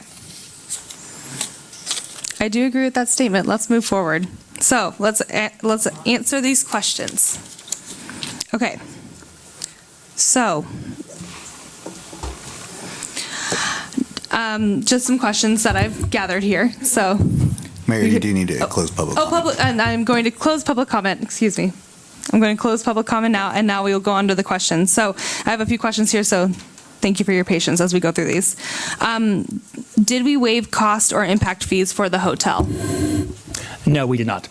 And I can be clear about that. The council, previous council, many years ago, approved an agreement to defer development impact fees for the projects at 950 El Camino Real and 1598 El Camino Real pursuant to the city's financial assistance policy. That was approved by the council. It doesn't mean they're waived. We don't have the ability to waive them. It's deferred until time of occupancy, which was a policy decision made by a previous council as an investment opportunity for these revenue generating projects. So they will be paying when they are open? Yes, ma'am. Okay. How many rooms is the hotel? Which hotel are you referring to? 950. About 130 rooms. Okay. There was a question about the CDBG, the grant, and regarding why did we put it into Ramona and not the sewer? And I believe Councilmember Wyrick touched on this, that there was a discussion of putting it towards sewer, but it was specific to Ramona Garden Park. It wasn't a grant that was towards. Actually, I can clarify that a bit. Okay. The council did have the option to apply for a sewer project or Ramona Garden Park improvements or other projects. That was a policy action of the council. The council considered the pros and cons of each of those different options and chose to put funds towards Ramona Garden Park improvements and the microenterprise program, in part because the council believed that Ramona Garden Park was difficult to fund through other sources, whereas sewer improvements typically are funded through sewer rate dollars. But the council did provide direction to staff for the 2025 program, where the consultant recommended would be better fit for a sewer project for us to proceed with that as a first priority. And so, assuming there is a 2025 CDBG program, that is staff's intent to bring that forward pursuant to your direction. Okay. Sure. So something else that happened, if you watch that meeting too, because I'm part of the reason why that project was on the list is because earlier in the year, when it came to previous CDBG grant funding part, I brought up the topic and so staff put it up in this. Now, one of the catches during the timing and when you see that council meeting play out is one of the things that was noted that was difficult for other council members that they voiced was, and I'll just read part of it, that when it noted in the staff report for that June 24th meeting, that says the project involves upsizing mains to address deficiencies for existing and future flows. Design is complete and the current estimated cost of the project is shown in the capital improvement plan is approximately $3,600,000. However, due to the requirements of the federally funded grant, the project will likely cost $4 million if funded with CDBG funds. Council will need to allocate an additional $700,000 to complete this project with CDBG funds. So that was part of the difficulty with other council members was by that time our budgets starts July 1st. So budget time's done too. So that other $700,000 was a sticking point during the meeting too, though. So there was a few elements that came up when it came to that specifically. Okay, thank you for that clarification. If somebody wants to see what a developer might pay for these fees, where might they find that?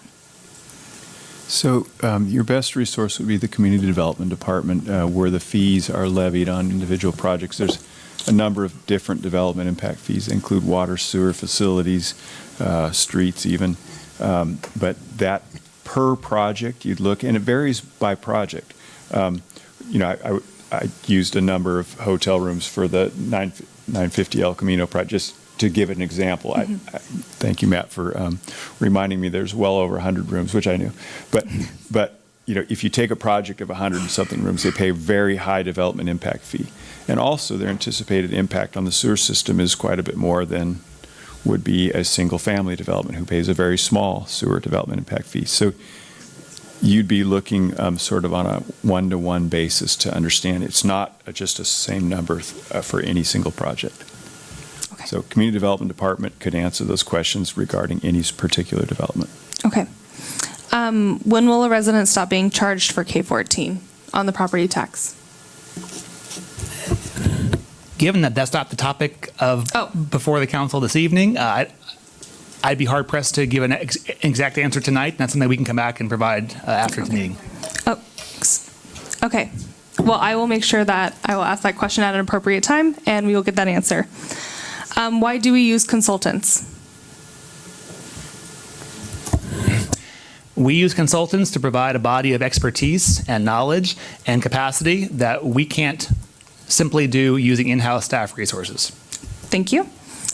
And the reason why I'm doing this is just to show transparency. That's my biggest thing, is communication and transparency. So thank you.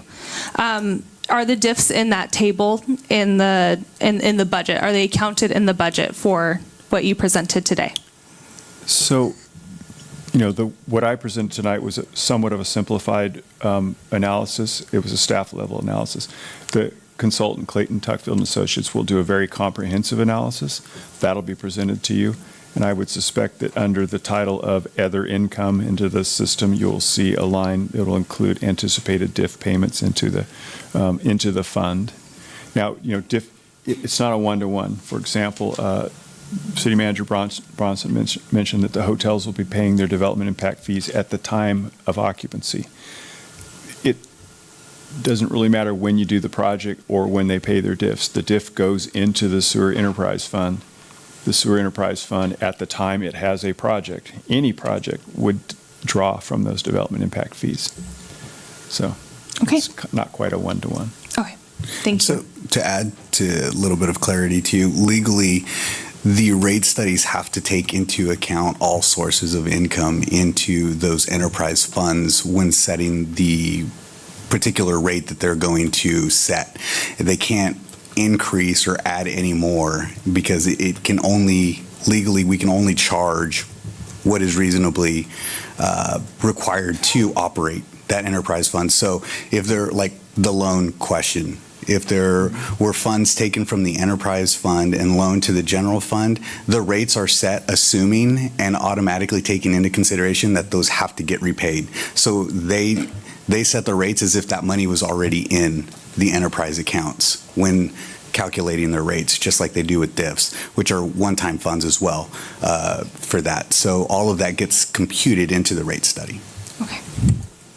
Thank you. I think those are all the questions that we heard and comments. So I'll bring Mayor, it there's back one to- more question that was asked. I want to make sure I address. There's a comment from the last speaker about use of water and wastewater funds for Central Coast Blue. And I want to be very clear that no wastewater funds were used for the city's share of Central Coast Blue costs.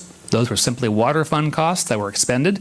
We did receive money back from the property acquisition, but no wastewater funds were used. And so that's not part of this analysis that we are presenting to you or on March 24th. Okay, thank you for that clarification. Was there anything else from council?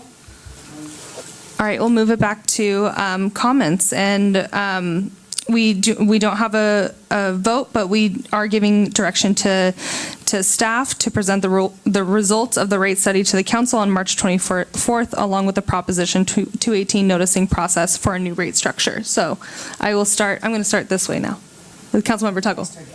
I thought I was starting over here. I thought I was doing it pretty evenly. So. Obviously, we're just taking this as for information. You've provided a lot of information. I think I'll have more questions as we move forward, and this gives us a chance to start unpacking it. Do we know when this is a question though, do we know when we're going to have paid back the general fund with the wastewater loan? Like, what's that actual date? The loan that was approved by the city council in 2016, a date that predates all of us here at the staff level and on the dais, is on a schedule for repayment by next fiscal year. We will unpack that further as part of the financial analysis and bring that forward. To Mr. Lamelli's point, we need to make sure we account for all the repayment dollars within the financial plan. So we will further address that at the March 24th meeting. But the process has started for paying it back. Yes, Councilmember. Okay. I also, I don't know what this would require, but I think it would be helpful for everybody's understanding to look at what sewer upgrades would look like without any new development. I know that's theoretical, but then also what it looks like with new development and taking out the impact or minus the impact fees. I know that's a bigger conversation, but as we move forward in this conversation, I think it would be helpful. With the mayor's permission, I could address that. Okay, go ahead. Actually, that's actually addressed in the sewer master plan. So if you look at the very first slide, and hopefully you can see that. So remember, in 2018, the city developed, or our consultant developed the sewer master plan, which means they analyzed the system at the time. Every improvement you see here, at that time estimated to be $4.5 million. Based on the cost increases, I'd say that's about $8 million now. $8 million of the total 15 are estimated to be needed with no development occurring. This would be prior to 2018. So there's your projects shown in colored lines, and in the cost estimate, like I said, well, closer to $9 million actually, about double this cost. So we do know that answer. Okay. Okay, Mayor Pro Tem? Any comments? Okay. Councilmember? Okay. Councilmember Wyrick? Okay. Yep, I'm just like Councilmember Tuggle, take this one step at a time. Yep. I do have a comment. If I understood council's explanation, so when we do the rate study, this figure, like the loan that's outstanding, is put back into that fund and considered within the rate, like it's already there. That's correct. The repayment revenue over time would be factored into the financial plan as part of the additional revenue available to the wastewater fund. Very good. Thank you. All right, any other questions or comments? So what I'm hearing is that we would like to direct staff to present the results of the rate study at the next at March 24th meeting, along with the Proposition 218 noticing process. Bring that back. And just for clarification, that meeting is not intended to do the authorization of the 218 on the spot, is it? Or is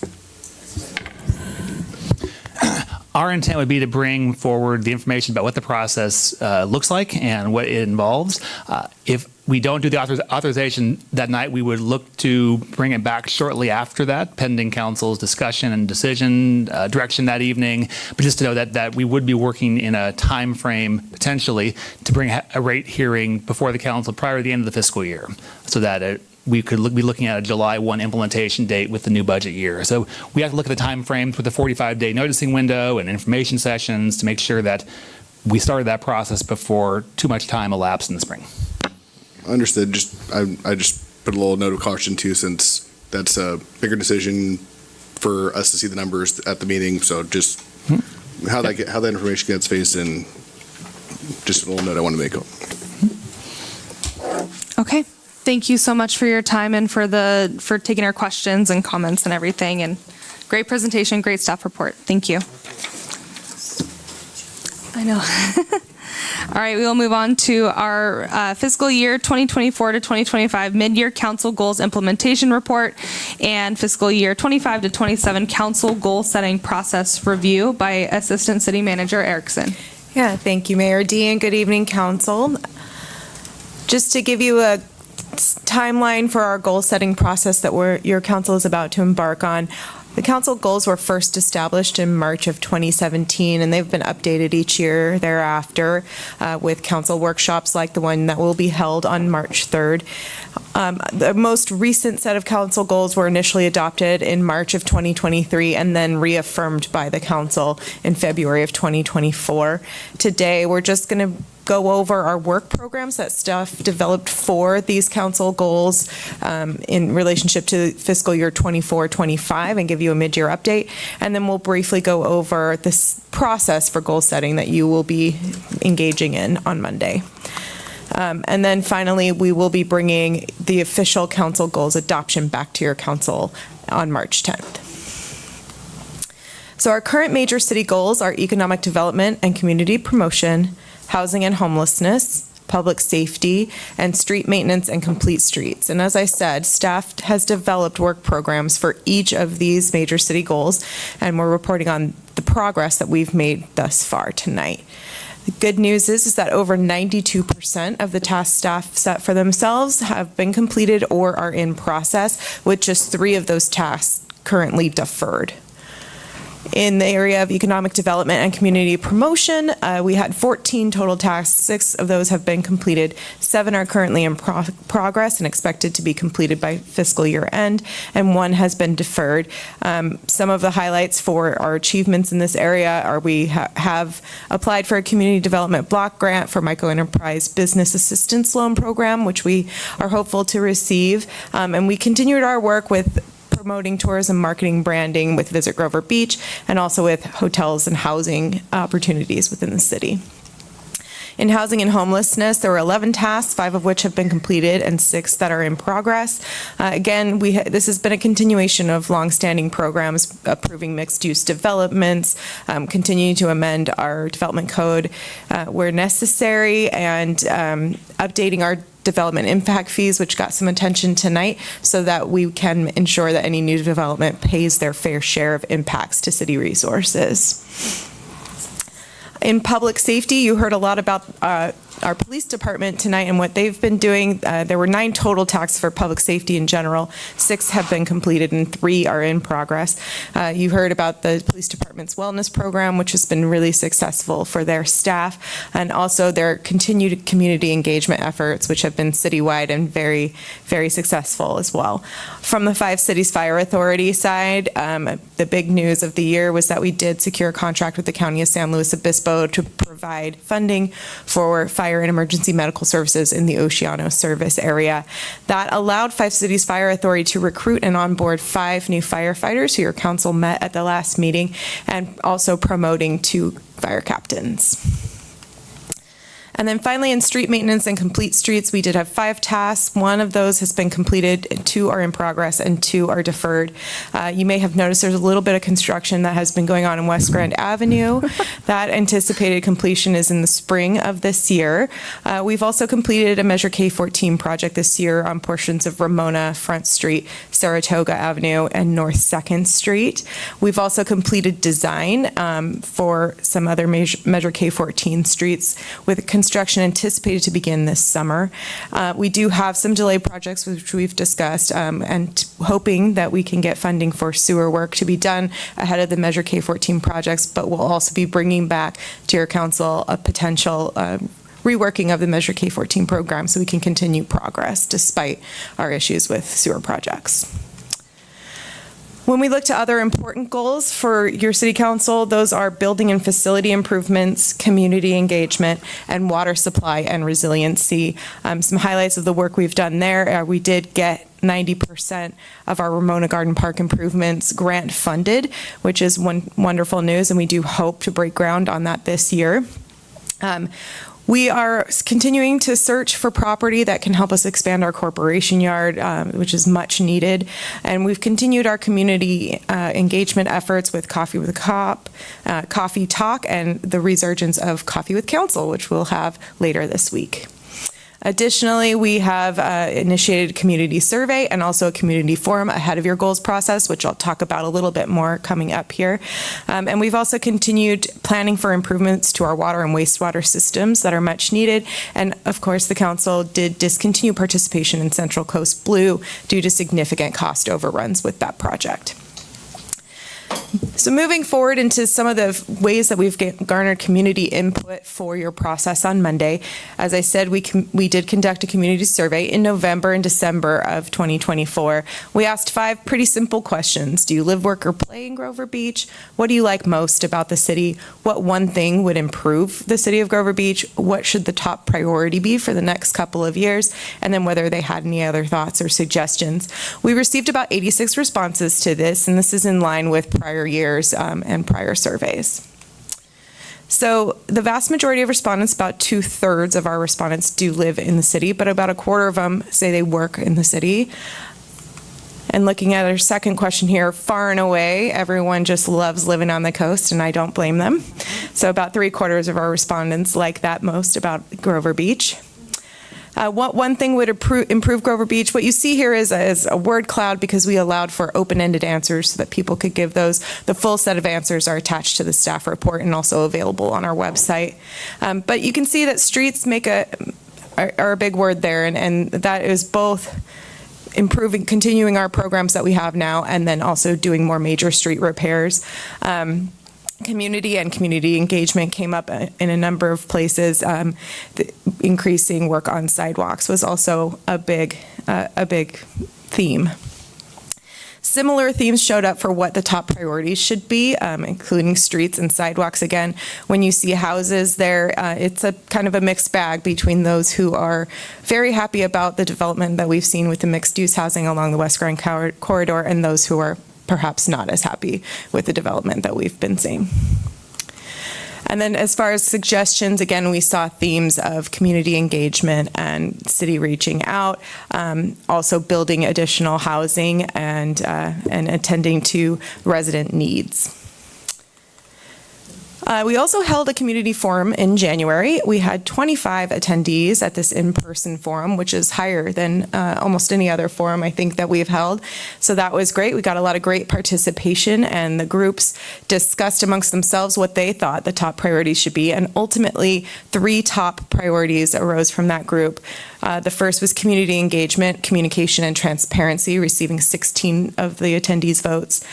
Study and plan for a sustainable water supply, receiving 14 votes. And then tighten city spending or forensic audit, which received 12 votes.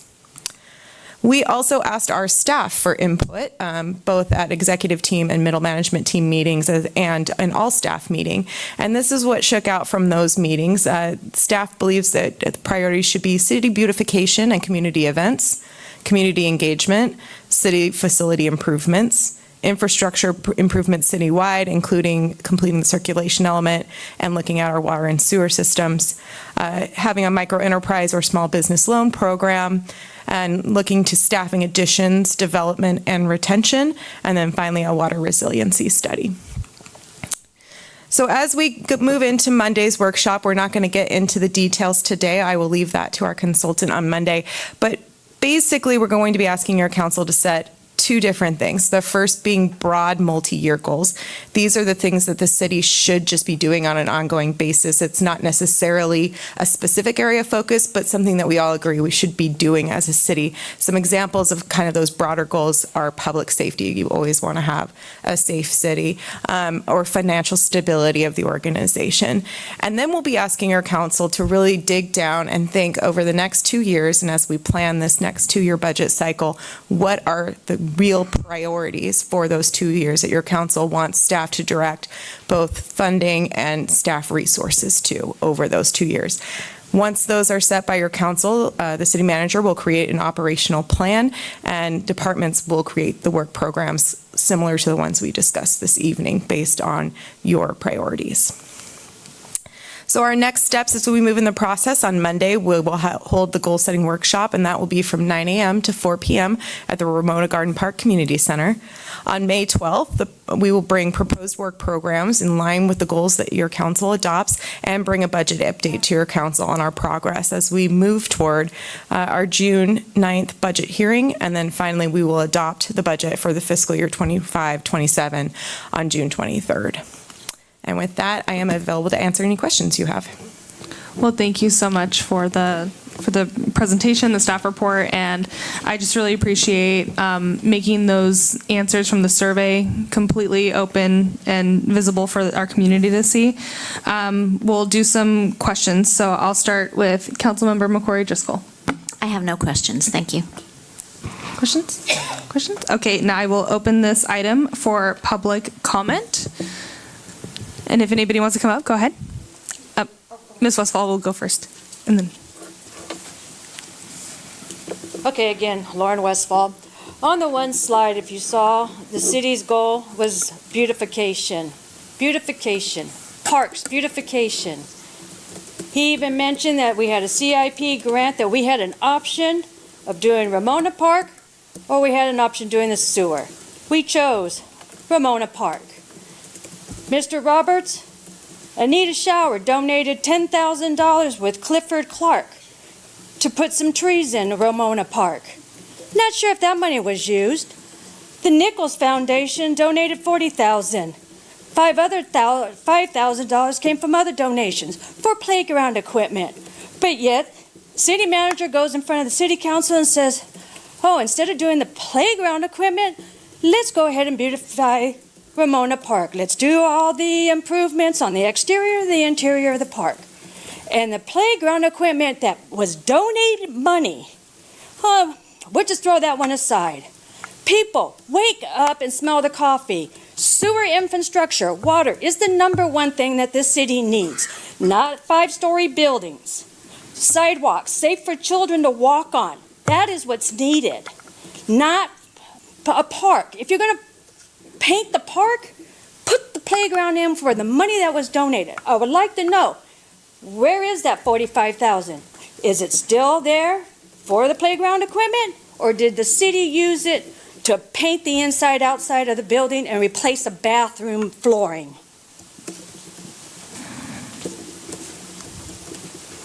Elizabeth Dukas, North Grover Beach. It keeps repeating that the businesses are paying their fair share. What does their fair share exactly mean? They're either paying it or they're not. They can't pay their fair share. So I want to know exactly what that means. And then you base everything on 86 responses out of 13,000 plus residents? That's not good. That is not a good result, and you need to go back to square one on that one. The other attendees were 25. I mean, seriously, that's 0 people, 0 outreach. I want to know how many people our city manager talked to, residents, citizens, within the city, how many people did he go and talk to and ask about this as opposed to outside builder developers? I want to know a number. How many people did, because he did not talk to me. Every time you guys do a phone survey, I never get a call. Every time this comes up, never get a call. You cut it off and then you base it on the people or the responses that you like. Additionally, $0 to residential street repair out of your budget. We're paying 60% salary base. We cannot afford that. So you have the pay going up, the amount of resources going down, and who loses? We are losing. You want to get more money from us. We are done. Don't even think that you're going to come to us for any more money on anything, because you will hear from a lot of people on that one, because of the water rate increases that you were willing to allow us to pay. So right now, me as a single woman would be paying $300 a month for, or 2 months for water. That's not reasonable. We don't know what's going to be happening this year in this world, in this crazy environment. You should be scared. You should be cutting that budget, reducing costs, and getting down to the nitty-gritty, because you cannot come to us anymore. Thank you, Ms. Dukas. Any other public comment? You know I got to do it. I want to thank all of you. Tonight was inspiring. For the first time, I see a staff council that's actually asking real questions, that's actually not doing what the city manager has suggested. I've watched the last 2 years how the council just does what the city manager suggests. And then I hear him tonight say, well, that was previous council's decision. It wasn't. It was his suggestion. I am blown away. We decided to work on Ramona Park instead of putting new sewer infrastructure. Blows my mind. 45 Newport, same thing. Blows my mind. $100 and some odd thousand instead of our own community facility over on 13th Street that could really use a facelift. Forget about this building. If the police need an interview room, there's one right here that I don't think gets used all the time. Don't be talking about building a new city hall. Don't be talking about this park or that park anymore, because this is ridiculous that we took money we could have put into our sewer system and we're doing something with the park that was perfect. It was fine. Don't raise our sewer rates because of neglect, because of misappropriation of funds. Think about it. Thanks. Thank you, Ms. Sauer. Any other public comment? Anybody on the line? Yes, we have Debbie Peterson on the line. Debbie Peterson. I have just one question.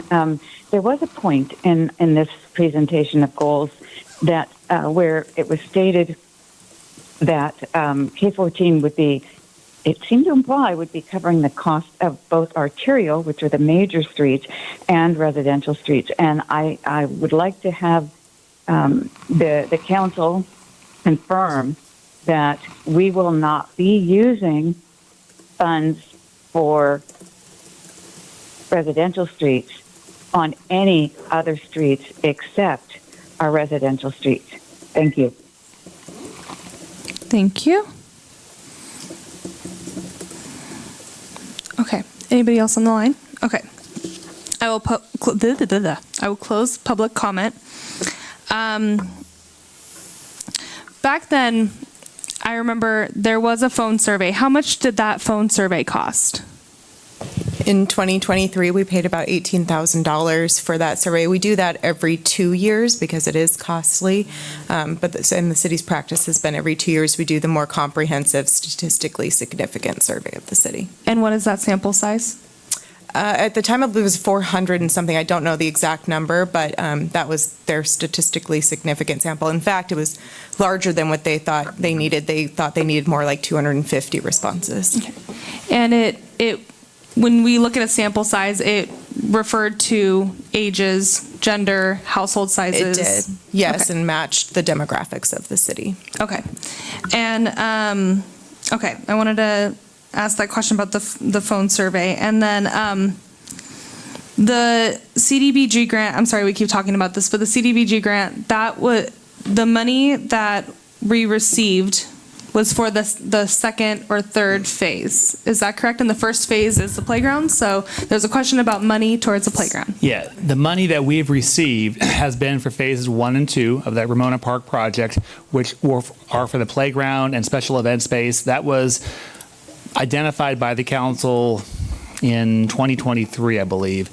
And then the council made a secondary decision to apply for the 2024 CDBG funding for phases 3 and 4 of the park projects and the microenterprise program instead of the sewer project at that time, but directed staff to bring that forward as part of the next CDBG program in 2025. Did we receive a donation from the Nichols Foundation West for this park? We did, and actually, I can speak to that since I was here when that came forward. That was brought forward to the city, but the city spent years trying to figure out what a playground at Ramona Park would look like. It went to the PRBC, to the council, back and forth. It just was not going anywhere. And so we had a need to replace the playground at... Oh, you have to stop speaking now. I can do that. Thank you for your comments, Mr. Brosnan. The city had an urgent need to replace the playground at 16th Street Park because of safety issues. We received some state grant money, and in consultation with Nichols Foundation and others, we applied the donation of the playground funding towards that playground at 16th Street Park. And that led to the wonderful playground we have today at the park. And we are very pleased that we were able to bring that playground together. So the funds were put towards a playground, just as the donation was intended. Thank you. Let me ask one more question, and then I can take it over to you. And again, I think that this just coincides with what we're going to be doing moving forward, but a clarification that that from Ms. Peterson's comment, K-14 money is only being used towards residential streets. Correct. What I said was that residents showed interest in both continuing the K-14 program and funding further major streets work. That was input from residents. I did not say that K-14 funding would be reverted to major street projects. The city has always spent general fund and grant funds on those major street projects. Okay, thank you for that clarification. All right, Mayor Pro Tem? Yeah, I just wanted to clarify that. I remember the $10,000 for I think it was a tree, but there was some issues there. I don't think she ever made a You're correct, Mayor Pro Tem. She never made a $10,000. That's correct. Just to set the record straight. Thank you. Thank you so much. All right. Okay, so those were the questions that I collected. Perfect. Okay, do we have any comments from council? I will start with Councilmember Tuggle. I think I'm good. Thank you. Mayor Pro Tem? You know, sometimes in hindsight, you look back and you can think maybe it was a poor decision, but at the time we thought it was a good decision to go forward with the park because all of us were at the time very interested in the community, and we wanted something, you know, how successful the summer concerts are. We want something to bring in the community together, but at the same time, we thought that we'd always be able to apply for the grants for the sewer, and I think that's our plan. Unfortunately, economic times take a turn, so we just hope and pray that we can still be available for those grants. I just wanted to make that statement that we did it for the community. If it was wrong, I don't think we can go back and change it at this point, but it was a lot of money for what we needed to do. Thank you, Mayor Pro Tem. Councilmember McCrory Driscoll. I have a question about the phone survey. You said you do it every 2 years, so are you planning to do one in 2025 then? We are, and we will include a request in the budget for that. Okay, thank you. And then just another comment. I think when it comes to those that did participate with the survey in the public forum, we had one thank you to all of those that did participate.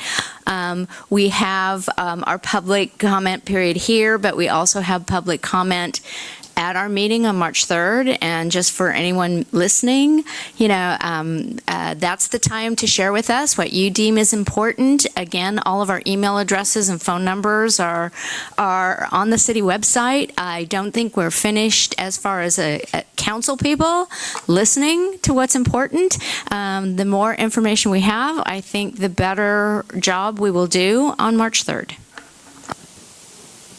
Councilmember Wyrick. Ditto to what you just said. I usually don't say ditto, so that's my comment. Okay. Well, thank you. I just wanted to say thank you to everyone who attended the forum. I had to write notes because there's a lot to say.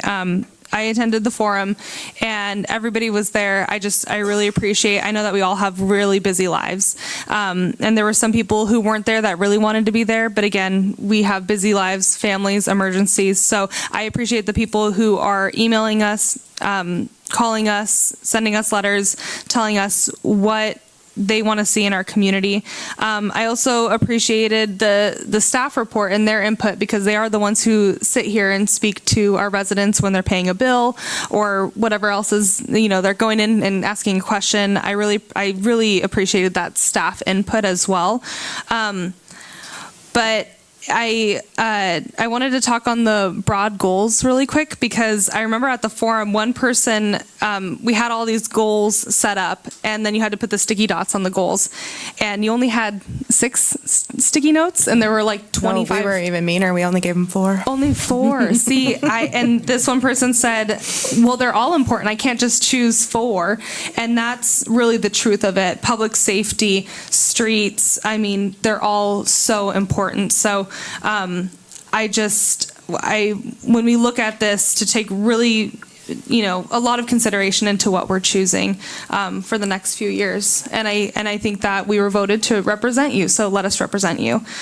This was just a receive and file. There's no direction and no vote. So we have received it, and thank you so much for the presentation. And thank you to our council members and our community for participating. So we will now go on to the continuation of public comment. So this continuation period is exclusively reserved for individuals who are unable to speak due to the time constraints during that period.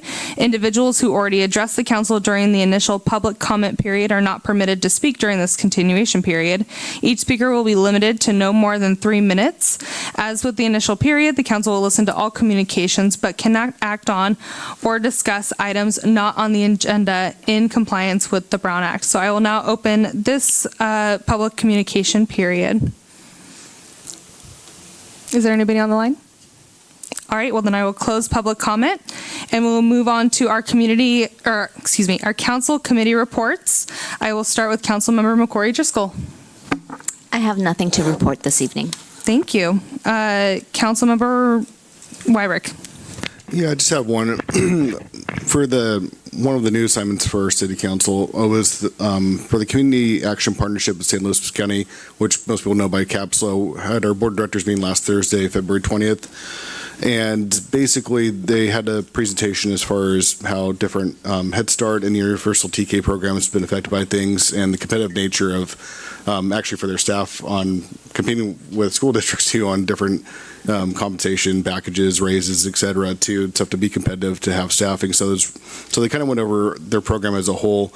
And then for myself and some of the other different board members got formally seated, and then officer elections occurred, which the new board president this year, after Dee Lacey had served, I think they said 8 years, is Lon George. And she might sound familiar because she was on the Rio Grande City Council before too. But then they did different reports from their liaisons, and one of the big things that they did note is that a lot of their different funding sources that they have to fund different programs had significant federal funding, so there'll probably have to be just a reevaluation of a lot of things as things become clearer, since they have multiple projects and programs that affect low-income populations. It's what CAPSLO is geared towards. So they're just waiting to see how all that shakes out too, and what that means for service levels of all their programs. But it was the first meeting that I had, so there'll be more to come later. Great, thank you. Councilmember Tuggle. So I was able to go on a tour of the 5 cities facilities that help move our unhoused community into a stable housing.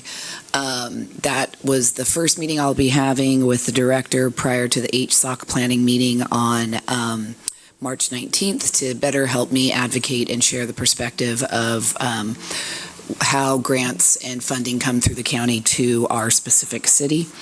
Then in regards to the chamber, this Wednesday's a mixer, so if you are available, come on down.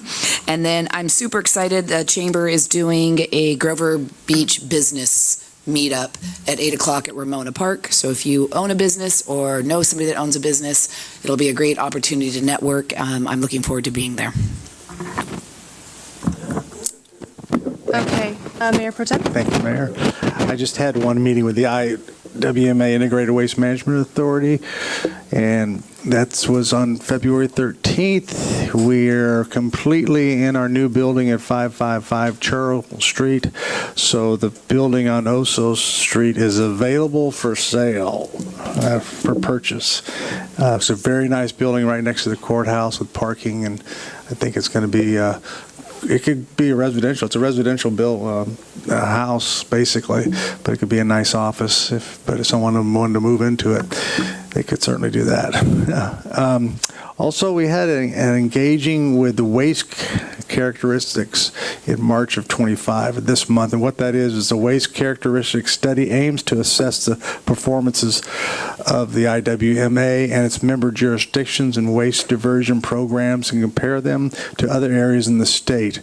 So that's going on right now, and just kind of an oversight. We also, as I think I reported last time, hired West Digital to shoot advertisements for commercials, and they'll be doing that hopefully this spring. They'll start doing that, and there'll be short little YouTube things and Facebooks and things. I tell you, I think I said one of them has a camera on a plastic bottle and it follows it through its life, so you'll be able to see that. It's going to be kind of cool. We're looking forward to that.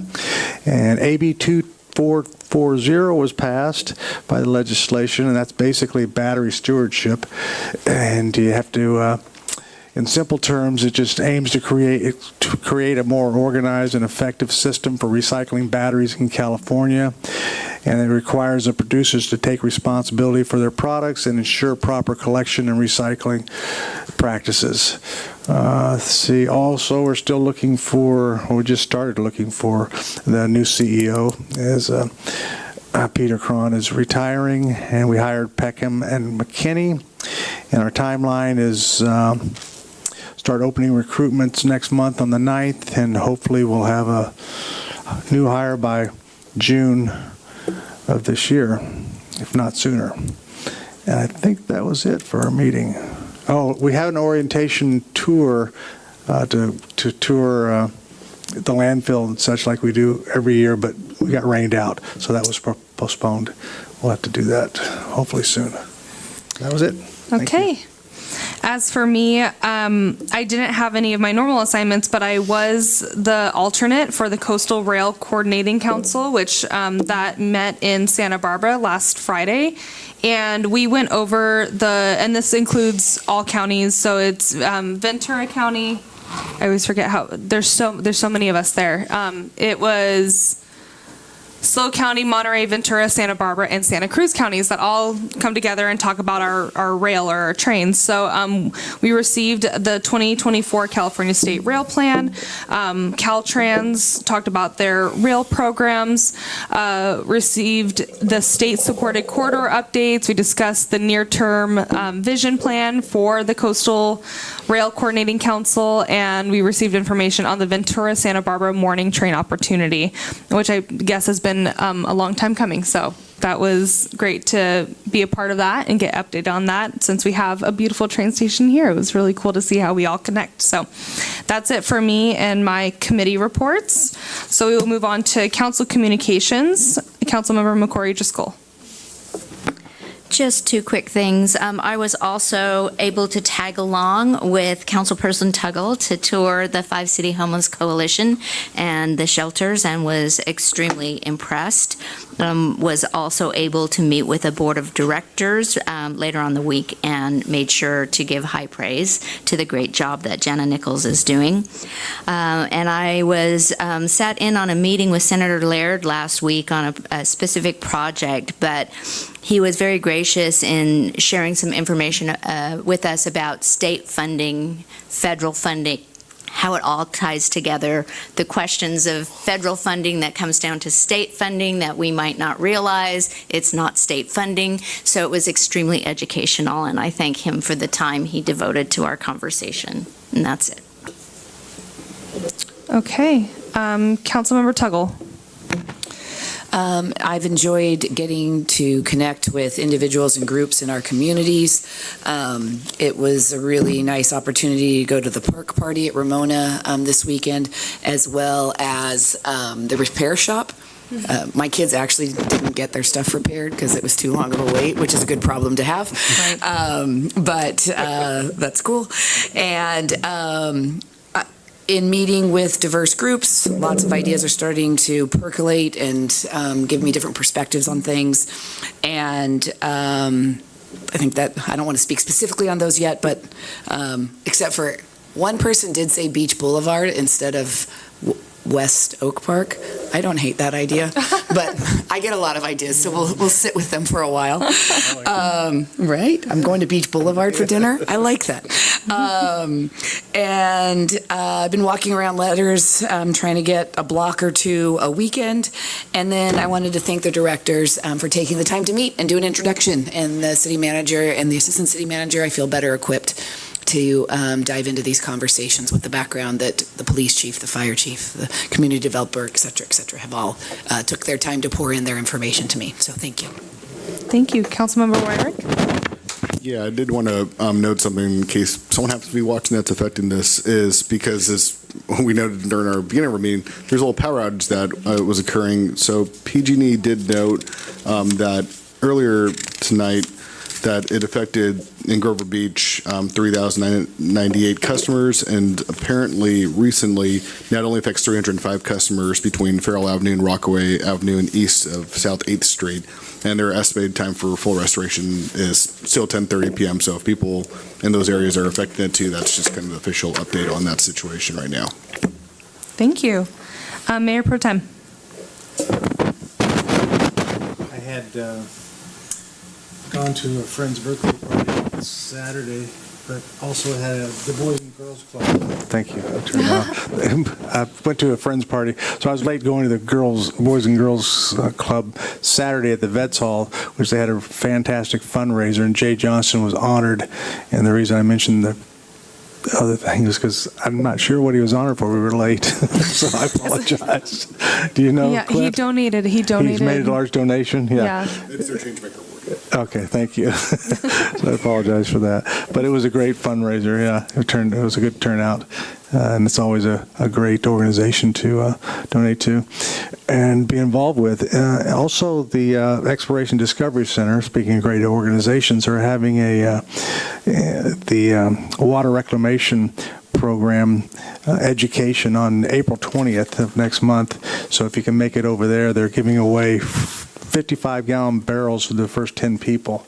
And great big plastic barrels. We just got them today, as a matter of fact. So if you're one of the first, you get one of those to take home. And I think they're going to teach you how to make water reclamation project. And that's over at Ramona and 9th Street, right next to Ramona Park. So check that out on April 20th. And that's it. Great. I'll save the park for you. I know, yeah. So I also attended the Repair Cafe so many volunteers. That was incredible. And then also the neighborhood park party, which was yesterday. This is a park party that's put on by a community member, and it was fantastic. There was live music. There was a bounce house, volunteers there assisting with that. And it was just it was a beautiful day. People playing games in the park. That's all it was. And it was just a really great time. And so throughout the day, I actually ended up staying longer than I was planning on it. My grandmother's in the audience, and I was supposed to call her, and I called her way later because I stayed at this party because it was so fun. But yeah, thank you to our community for coming out to that.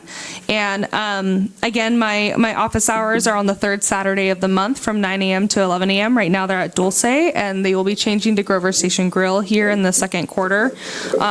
And I'm more on social media, so please follow me for updates from me. And yeah, more during these office hours, I've been having some great conversations with some really fun ideas that I can't wait to talk about. But I'll leave that for another time. So now on to the city manager's reports and comments.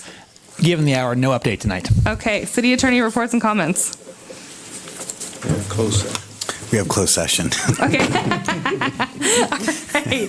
So can you please introduce the closed session item? Yes.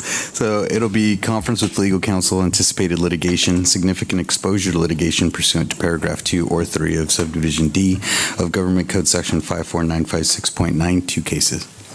I will now open public comment on this item. Is there anybody on the line? I'll close public comment, and we will go into closed session. I know.